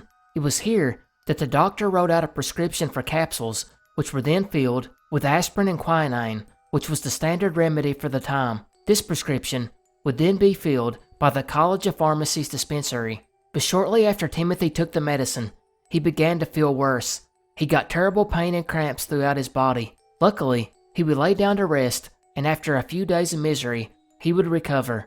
2 days later, 2 more young students, 20-year-old Harold Gillig and 21-year-old Charles Hulls, would also go get medicine from the same dispensary, and just like Timothy, both young men would instantly get gravely ill after ingesting the medicine. Harold Gillig would pull through, while Charles would die after suffering violent convulsions. Campus doctors, who I imagine didn't do an autopsy, simply ruled that Charles had died of tetanus and moved on. However, the following day, another student, David Puskin, would go get cold medicine from the dispensary. 20 minutes after taking the capsule, he was dead, and the doctors for the university, who still must have not wanted to do an autopsy, ruled that David had succumbed to meningitis. But this time, they made the wise decision to put all of his friends in quarantine. 2 days later, another student, George Thompson, would go get cold medicine from the dispensary. He immediately fell ill and was so sick that Ohio State finally had to admit something was going on. They would do an analysis on the contents of George's stomach and found that he had swallowed strychnine. Campus doctors, who were embarrassed at this point, tried to say that meningitis and tetanus were easily confused with poisoning. Shortly after this, 4 other students would get poisoned by the cold medicine, but all survived. Now it was obvious all this poison was coming from the cold medicine, and there was no way it was put in there by mistake, since it was only a few capsules. Not to mention, strychnine could be easily differentiated from quinine. Ohio State now realized they had a serial poisoner, someone who lived or worked on campus, and police were brought in. The obvious thought was that the killer worked in the dispensary, but they weren't sure how this person could have tampered with the capsules. All the medicines were made under the close supervision of faculty members of the College of Pharmacy. The 64 students who had been working before the poisonings were all questioned, and nearly all of them were baffled, claiming that there was no way it could be done under such close supervision, except for one young woman who admitted after filling aspirin and quinine capsules so many times over the past 2 years, she stopped bothering to ask for a supervisor to come over, pointing out the quinine and aspirin were stored in the same place, so a mistake could not be possible, but it opened the door for someone to have done it intentionally. They did take the remaining stock of medicine and found that all the other capsules were normal, except one, and, unsurprisingly, every student who still had cold medicine they had gotten from the dispensary took it to the detectives, and one of these again was found with strychnine, enough to kill someone 4 times over. Taking into consideration the number of students who had been sickened, they calculated that of the 300 capsules recently made, 8 contained poison. The State Pharmacy Board looked at recent legal sales of strychnine, but found nothing suspicious. The Dean of the College of Pharmacy did do his own investigation and found that in the back of a shelf in the chemical storeroom sat a small bottle of strychnine. However, it was nearly full and covered in dust, and had not been used in a long time. It ended up belonging to someone in the faculty that had used it twice in classes long ago. Before long, detectives did circle in on one suspect, a pharmacy student named Nelson Rosenberg, who admitted to have bought strychnine tablets off campus to use as a stimulant to help him study. As insane as that sounds, yes, you could buy tiny doses of strychnine to be used as a stimulant back then. He admitted to keeping it at the campus laboratory, and it would have been easily accessible. However, other students claimed to have never seen this bottle, and Rosenberg himself said he had no idea what happened to it. However, he was able to convince detectives he was not responsible, and they moved on. Another odd person that came into this was student Louis Fish, who admitted giving David the capsule that killed him. He explained they were friends, so when he came to the dispensary, he was the one to fill the prescription for him. He would confess that he had went into the pharmacy without authority to get the medicine. He had at first lied to investigators because he didn't want to be mixed up in a murder investigation. He was also the first student to work in the dispensary the week the capsules were circulated. Furthermore, he suddenly left campus and went home to Canton, 100 miles away. As soon as he arrived home, he turned back and drove right back to school. When asked about this, he said he didn't want to stick around in Canton. He was arrested only to be released the following day. It's never been released by police as to why Fish or Rosenberg were dropped from their investigation. And that's pretty much it. The case was never solved. No one knows who was behind it or why, but the main theory is that there was only one person who was targeted and the other poisonings were used as a smokescreen.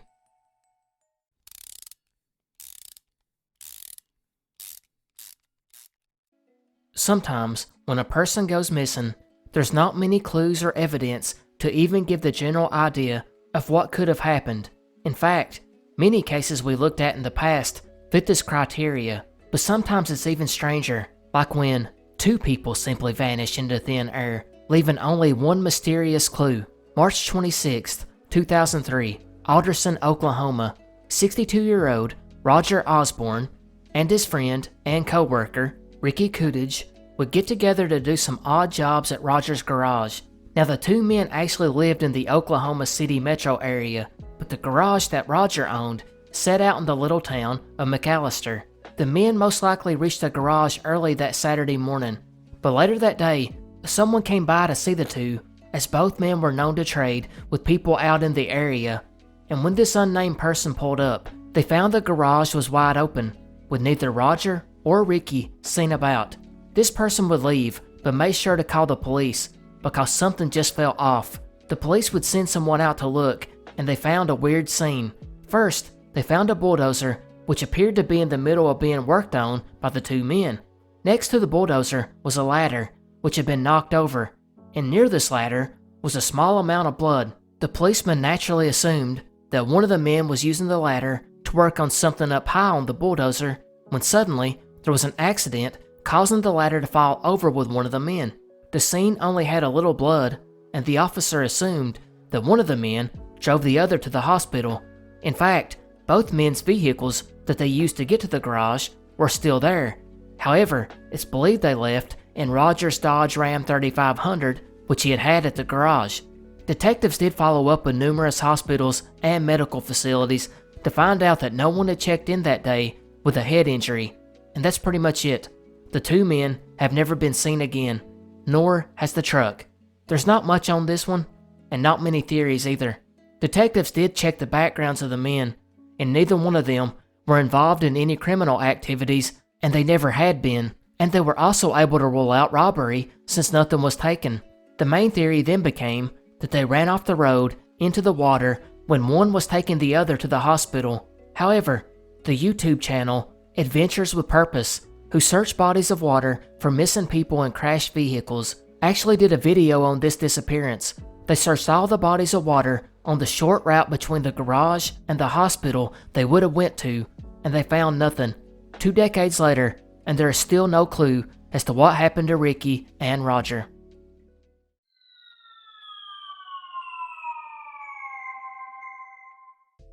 George Gorman was a 25-year-old veteran pilot of World War II who would, after the war, become the second lieutenant of the North Dakota National Guard, and on October 1st, 1948, Gorman was participating in a cross-country flight with other National Guard pilots. His flight would arrive at Fargo at around 8:30 p.m. When coming in, the other pilots would safely land at Fargo's Hector Airport, but Gorman, he decided to take advantage of the clear, cloudless conditions to get some nighttime flying in. He would even fly over a stadium around 9 p.m. where a high school football game was taking place, and then at one point, noticed a small airplane some 500 feet below him. Other than that, it was just a clear night, perfect for flying. However, this would shortly change, because after he noticed the other airplane under him, Gorman would see another object to the west, and it appeared to be a blinking light.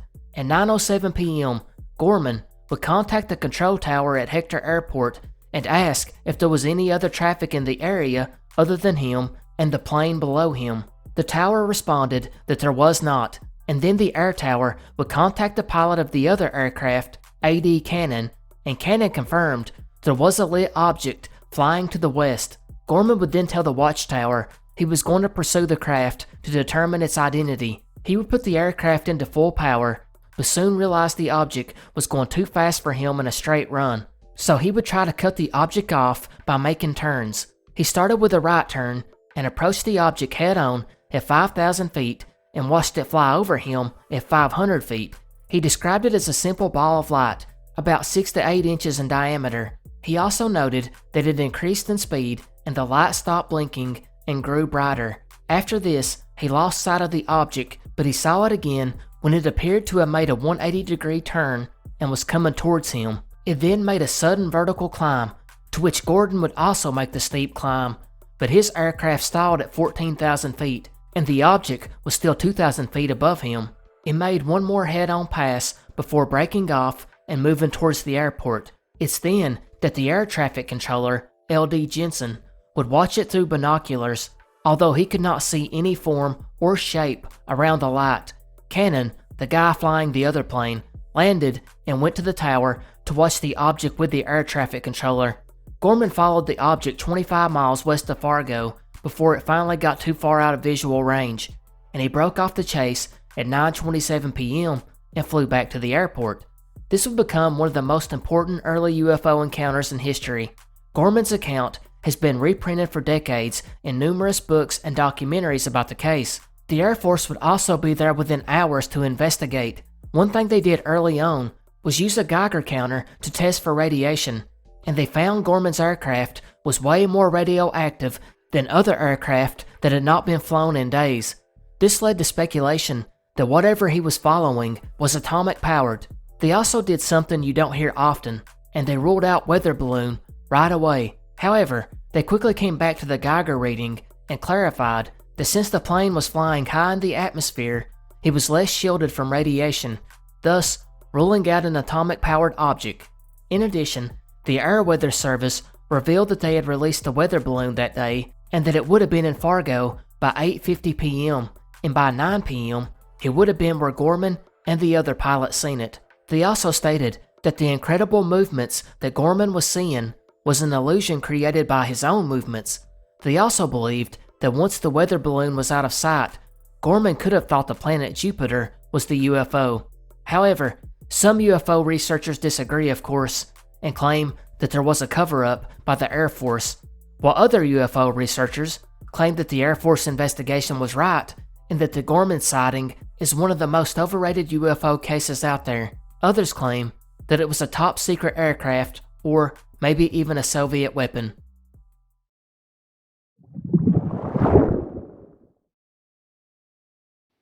Lake Leelanau, sometimes known as Carp Lake, is actually two adjacent lakes that are located in Leelanau County, Michigan. The lakes are rather unremarkable except for one thing. It is the home of a strange cryptid that was spotted in the early 20th century. The Leelanau Lake Monster is a water cryptid that surprisingly has never been associated with the prototypical plesiosaur-type cryptids like Nessie or Ogopogo. According to the records, this creature first appeared in Lake Leelanau after a dam was built in the late 1800s. That dam was made to provide power for the Leland sawmill, which effectively cut off the lake's largest outlet, and according to the sources, also sealed this animal in with it.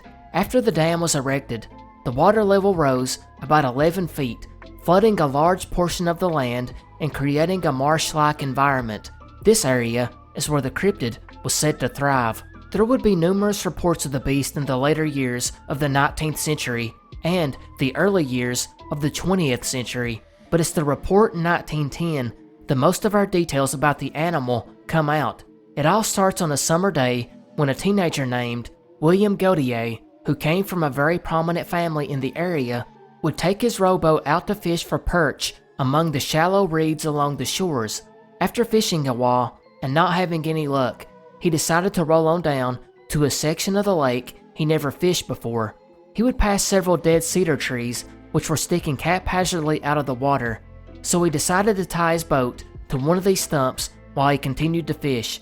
He finally chose a tree in which he described as being around 5 feet tall and inches wide and pulled next to it. He would get the rope ready and gently hang it from the tree when, just as the rope touched the branch, two huge eyes suddenly opened up at face level, horrifying the team. He would stare at it a few seconds, trying to make sense of what had happened, and suddenly, the animal dove beneath his boat and swam away.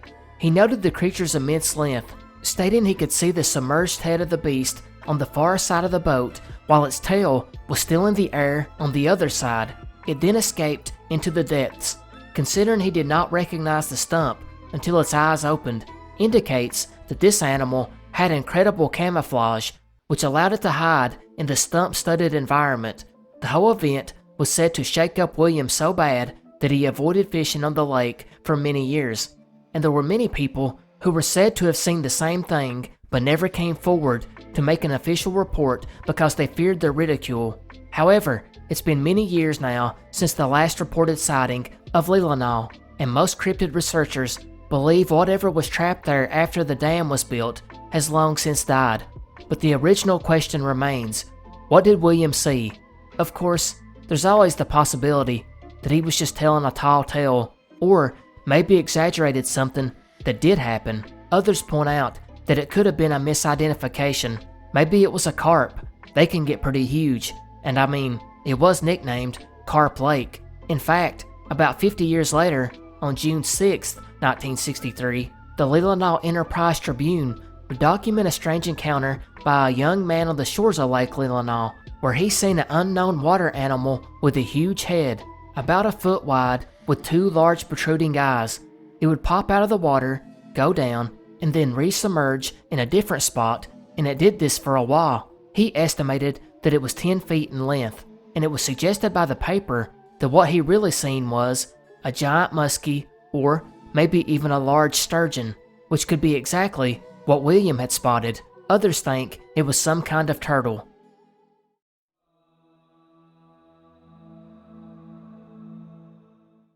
Browning Hill, or known by the locals as Browning Mountain, is a hill located in Brown County near the town of Story, Indiana. It lies within the Hoosier National Forest and is designated as a special management area due to the relatively undisturbed old-growth forest that covers it.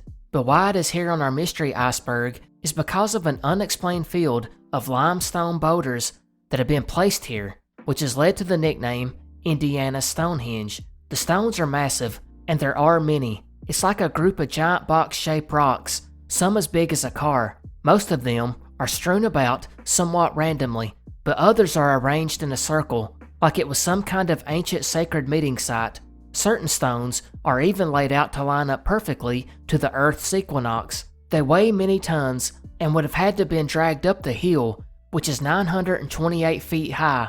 But the strangest part about all this is there is no limestone in the area.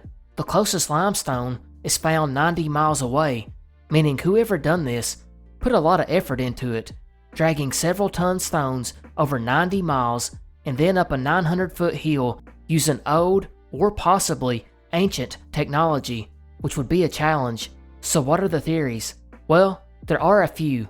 Of course, the big one is that a local Native American tribe that once lived in the area may have hauled them over the large distance to build a site for ceremonies, or it was possible even an ancient civilization done it, possibly with the intent of building an outdoor temple to set atop of the hill. Then there's the suggestion that they were brought in by settlers to use as a cabin's foundation, while a more out there theory is that a glacier simply dumped them off while rolling through the area millennia ago.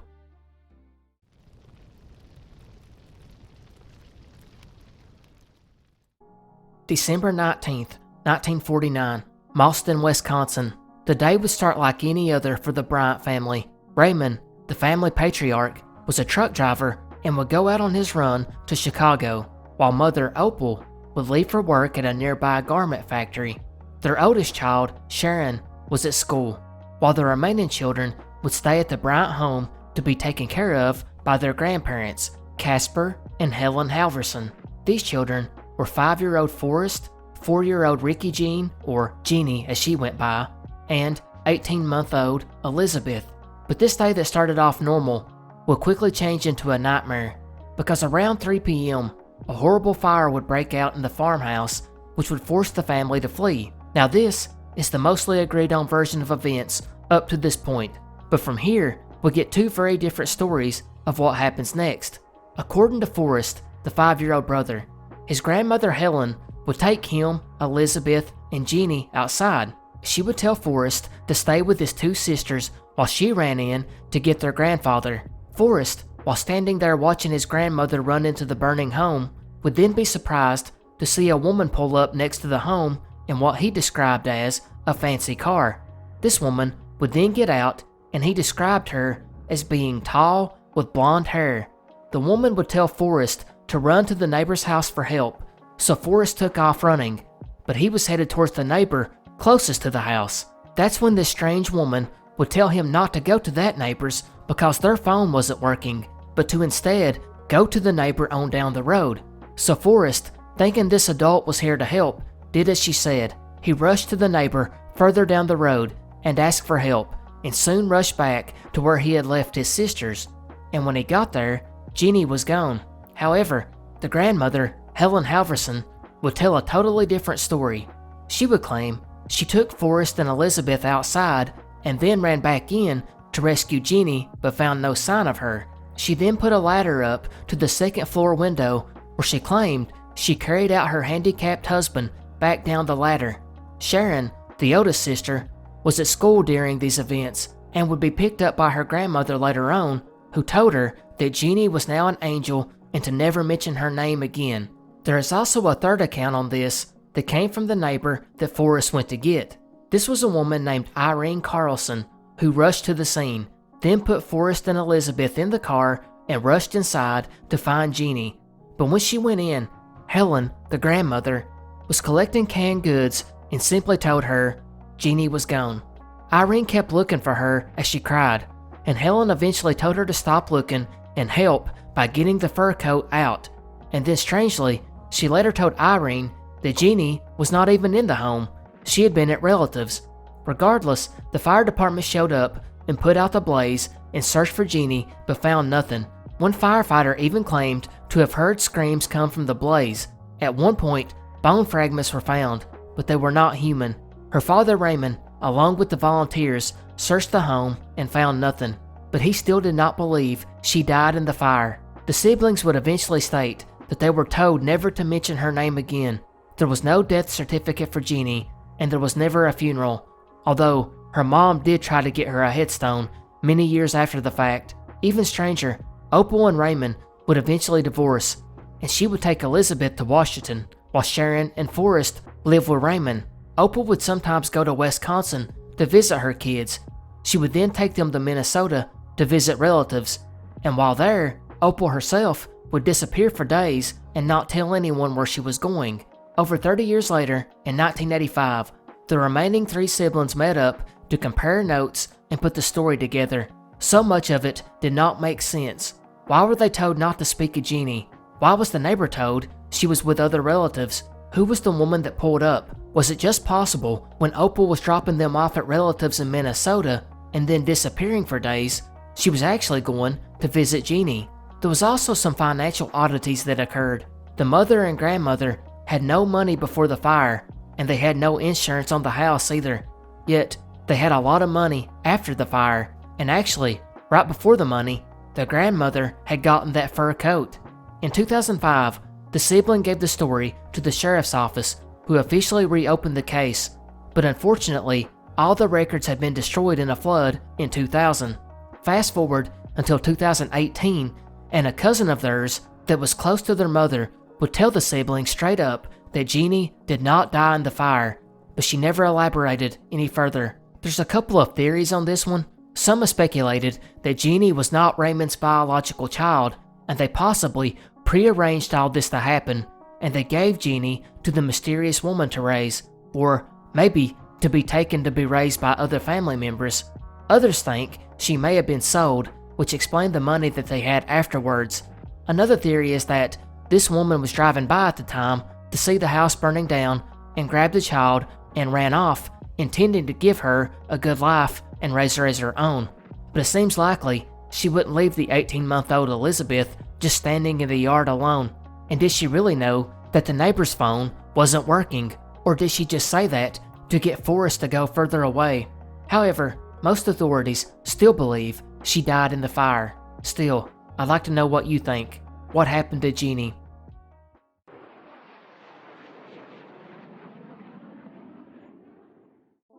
Fall City, Nebraska, sometime in the autumn of 1956, a man who would go by the pseudonym John Hanks would have a disturbing encounter that would haunt him for several years. John and his family had just returned from an outing they attended earlier that day, and they had just unloaded their car and went into the house, while John remained outside as he began to put his work equipment into his pickup truck for work the next day. As he was doing this, he noticed a kite flying in the distance, about 3 blocks from his house. He continued to watch and noticed the kite was drawing closer. John naturally assumed that the kite had gotten away from whoever was flying it, and he paid no more attention. But a few minutes later, it got within 1 block of where John was standing, and it was here that he finally noticed that this was not a kite at all. Instead, John noticed a human-like form with wings. As it got closer, he could see this thing's face, which he described as very frightening, almost demonic. It had very large blue eyes that were watery, and they were shaped and placed on its face sorta like a horse's eyes. The skin was like tan leather. It was very wrinkled and seemed to overlap in folds. John would estimate that it would get within 25 feet and about 15 foot above him, and looking at this strange cryptid, he noted that it was a good 8 to 9 feet tall. As he continued to watch, the creature wobbled and almost fell to the ground, before recovering and flying straight towards John, who found that he could not move, like he was paralyzed with fear. The creature would pass over him, and he would note that its wings looked like they were made from polished aluminum, and that they had a grid-like appearance on the top side. The underside had 4 to 5 colored lights about 4 inches in diameter. The lights closest to his body on either side glowed blue, then a yellow, then an orange, and finally a red light out toward each wingtip.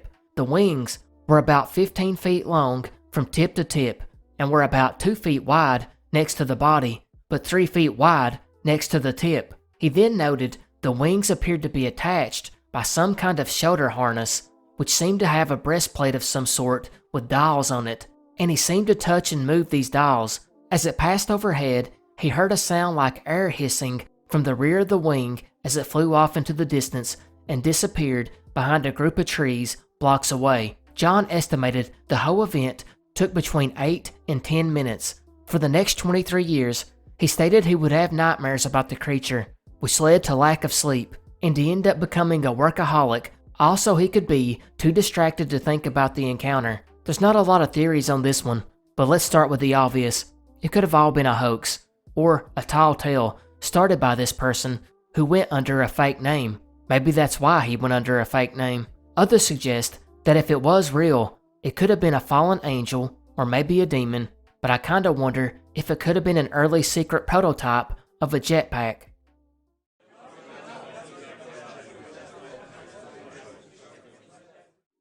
April 7th, 1993, Aberdeen, South Dakota.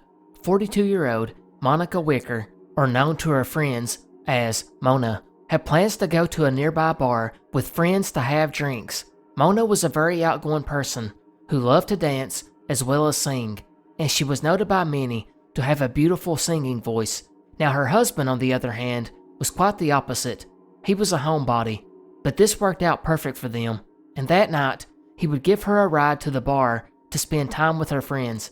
And as the night began to wind down, Mona decided it was time to go, and she planned on just getting a ride with a couple she knew, and this couple would bring along another man from the bar that they knew, because they were giving him a ride back to his car, as he had parked somewhere else. Now Mona did not know or had never met this man before, which would be odd because of what happened next. The couple would take this man to his car first, since he had not parked far away, and then planned to drive Mona home. However, when they got to the spot to drop this man off, Mona decided to get out and go with him. Now, this was only the beginning of a very sketchy and weird mystery, but we must first start with Mona's large family who lived on a reservation. She actually had 9 siblings, and she was very close to them. It would be them that after 19 days without contact with Mona that they began to worry, because it was unusual to not hear from her because she was so close to them. So they decided to call Mona's husband to find out if she was okay, and I can only imagine their shock when they found out that Mona had not made it back home since that night she went to the bar almost 3 weeks ago, and her husband, he never bothered to call the police. So her family did, and filed a missing persons case. Searches were made throughout the area, and detectives interviewed friends and neighbors, but they were already 3 weeks behind, and they didn't make much progress. Sadly, 2 months later, on June 16th, Mona's clothed, badly decomposed body was found in the James River just outside Aberdeen by a passerby in a canoe. She was identified through dental records, and unfortunately, a cause of death could not be determined. However, detectives suspected foul play and treated her case as homicide. There have been multiple suspects over the years, and there's actually multiple suspects now, but the biggest problem with this investigation has always been that 3-week period, which opens up other questions about her husband. One of the investigators on this case, though, has said there might have been times when Mona didn't return home immediately, so maybe this was something that did not alert her husband since she had done it before. But let's go back to that bar first. Now this bar was called the Body Shop, and it was actually connected to a strip club. and it was widely known to attract a rough crowd, as there were frequent fights in the parking lot, and this bar was also not in the middle of town. It was actually on the outskirts, not in walkable distance of the other bars. Because of this, and because of her husband's actions, some have postulated that Mona could have been engaged in sex work. However, that's never been confirmed by police. Another unconfirmed tidbit I came across, which could really change the investigation, was on the 17th, an off-duty police officer reportedly seen Mona at the Aberdeen Mall, which was just 8 days before her body would have been found in the river, and just 10 days since she had went to the bar. Of course, that would completely change the timeline if true, but I was unable to find if police could ever confirm it. Which brings us back to the obvious suspect, the unknown man that hitched a ride with Mona and the couple. Did Mona really leave with him? If she did, why? What happened once she did get into his vehicle? Well, investigators have spoke to this couple, as well as this man, whom they have never publicly identified, and unfortunately, whatever details came from those interviews have never been released. But since there's never been an arrest made, I can only assume they don't have enough evidence. Of course, maybe this unknown man is not responsible. What about her husband, who seemingly did not care she had been gone for 3 weeks? Or what about the police officer who seen her at the mall? Who was she with then? Hopefully, these questions can be answered soon.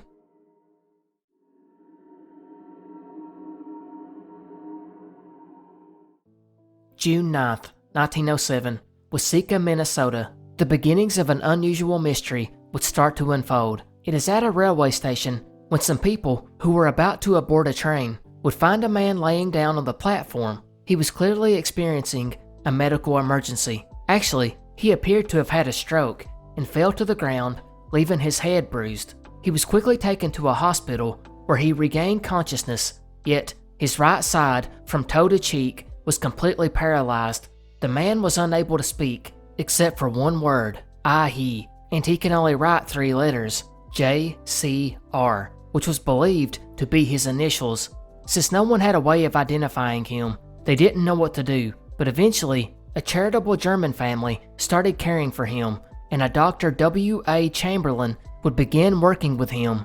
He would ask J.C.R. questions, to who would then nod yes or no for answers. And after asking almost endless questions, the doctor gathered he was getting on the train to go west, and that he had came from San Francisco to New York and was on his way back, and that the most surprising thing was he belonged to the Navy, and at one point carried official dispatches. The doctor would push for more, and although J.C.R. did not know what ship he had been on, the doctor would ask if he had been north, and J.C.R. turned up his coat collar and shivered. He was then able to discern that this man had been on a ship in 1902 or 1903, somewhere in the Arctic. The superintendent of the hospital would then contact the Navy Department at Washington, yet they were not able to help. His picture would then be published in newspapers, asking for people to help in identifying him. Enter the Caldwells, a curious family. James Caldwell was a wealthy rancher living in North Dakota, and he was an interesting or sketchy person, depending on how you look at it. He lost all of his fortune originally in the Chicago Fire of 1871, before starting over in North Dakota. His sister's children died in a fire in one of his sheds. An employee of his vanished, while another one died mysteriously, and that deceased employee's wife also drowned. And then James's wife died as well. Now James had a son named Jay, who left his father and ranch because the two didn't get along, and of course, James had a reputation for being an awfully angry person anyways. In fact, it was rumored James had played a role in his son's disappearance. But what does this all have to do with J.C.R.? Well, James's 2 sisters, who would be Jay's aunts, heard this story and went to visit J.C.R. thinking it might be Jay. However, after meeting him, they decided he was a bit too tall to be their nephew, and they left.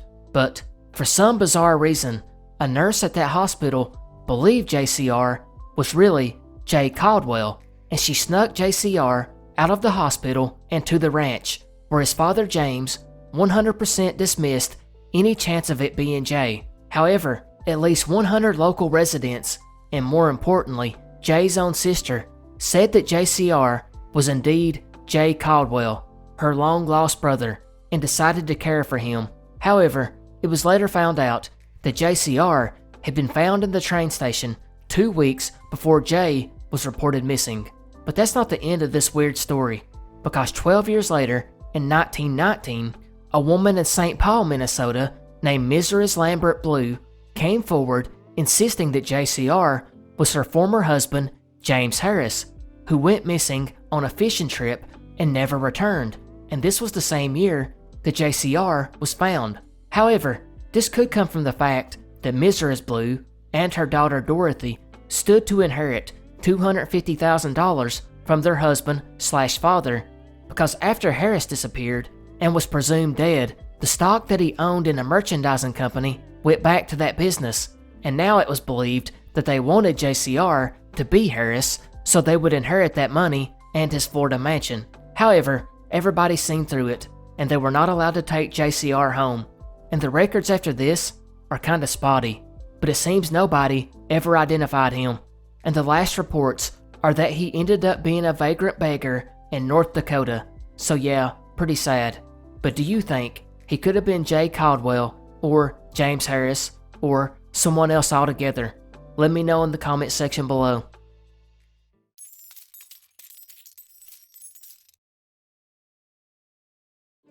Some of the earliest European travelers to go through North Dakota were unsurprisingly in search of gold, attracted by the stories of the rich mines in Montana and Idaho, which drew prospectors from all over. And it brings us to our man of mystery, Dr. William Denton Dibb. In 1864, Dr. Dibb would leave Minnesota as part of a wagon train headed for the goldfields of Idaho, and in doing so, would be the first ever physician in the Dakotas. And while they were on their way, the doctor and the rest of the wagon train would notice something odd about the area they were passing through. This area, near Deep Creek in Bowman County, showed signs of a previous mining effort. They would get out and set up camp on a nearby hill and begin their search. Dibb would find an abandoned mine shaft that he would go in and check out, and to his shock, he discovered a gold vein. There was so much gold that he and the rest of the party would be rich for life. As the source claimed, there were several hundred pounds of gold, and this may be true, because accounts from the people that knew Dr. Dibb would note how he all of a sudden appeared very wealthy. The way he dressed, traveled, and lived all showed that he was now rich. But here's where the stories diverge. According to one version, Dibb would work the mine for several months, and once he had enough, he went to Montana, living out the rest of his life there and never once returning to the mine. While other versions of the story state that he, along with the other miners, would conceal the opening to the mine and then go to Montana, and they would return later on and were unable to find the entrance.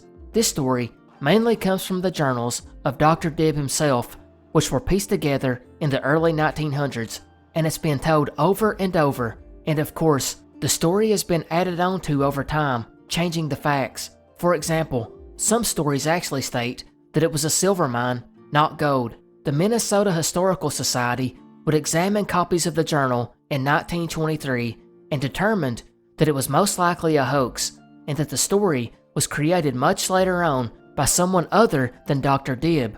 And considering there is no record of anyone ever mining that area prior to their arrival, well, it seems like it may just be a hoax. However, a few years after the Dr. Dibb story, a man named William Gay would find small grains of gold from a huge deposit that had been washed down the Grand River, which was only 29 miles away from the deposit Dibb was said to have found. So is it possible that there is a gold mine in Bowman County, North Dakota, just waiting to be found again?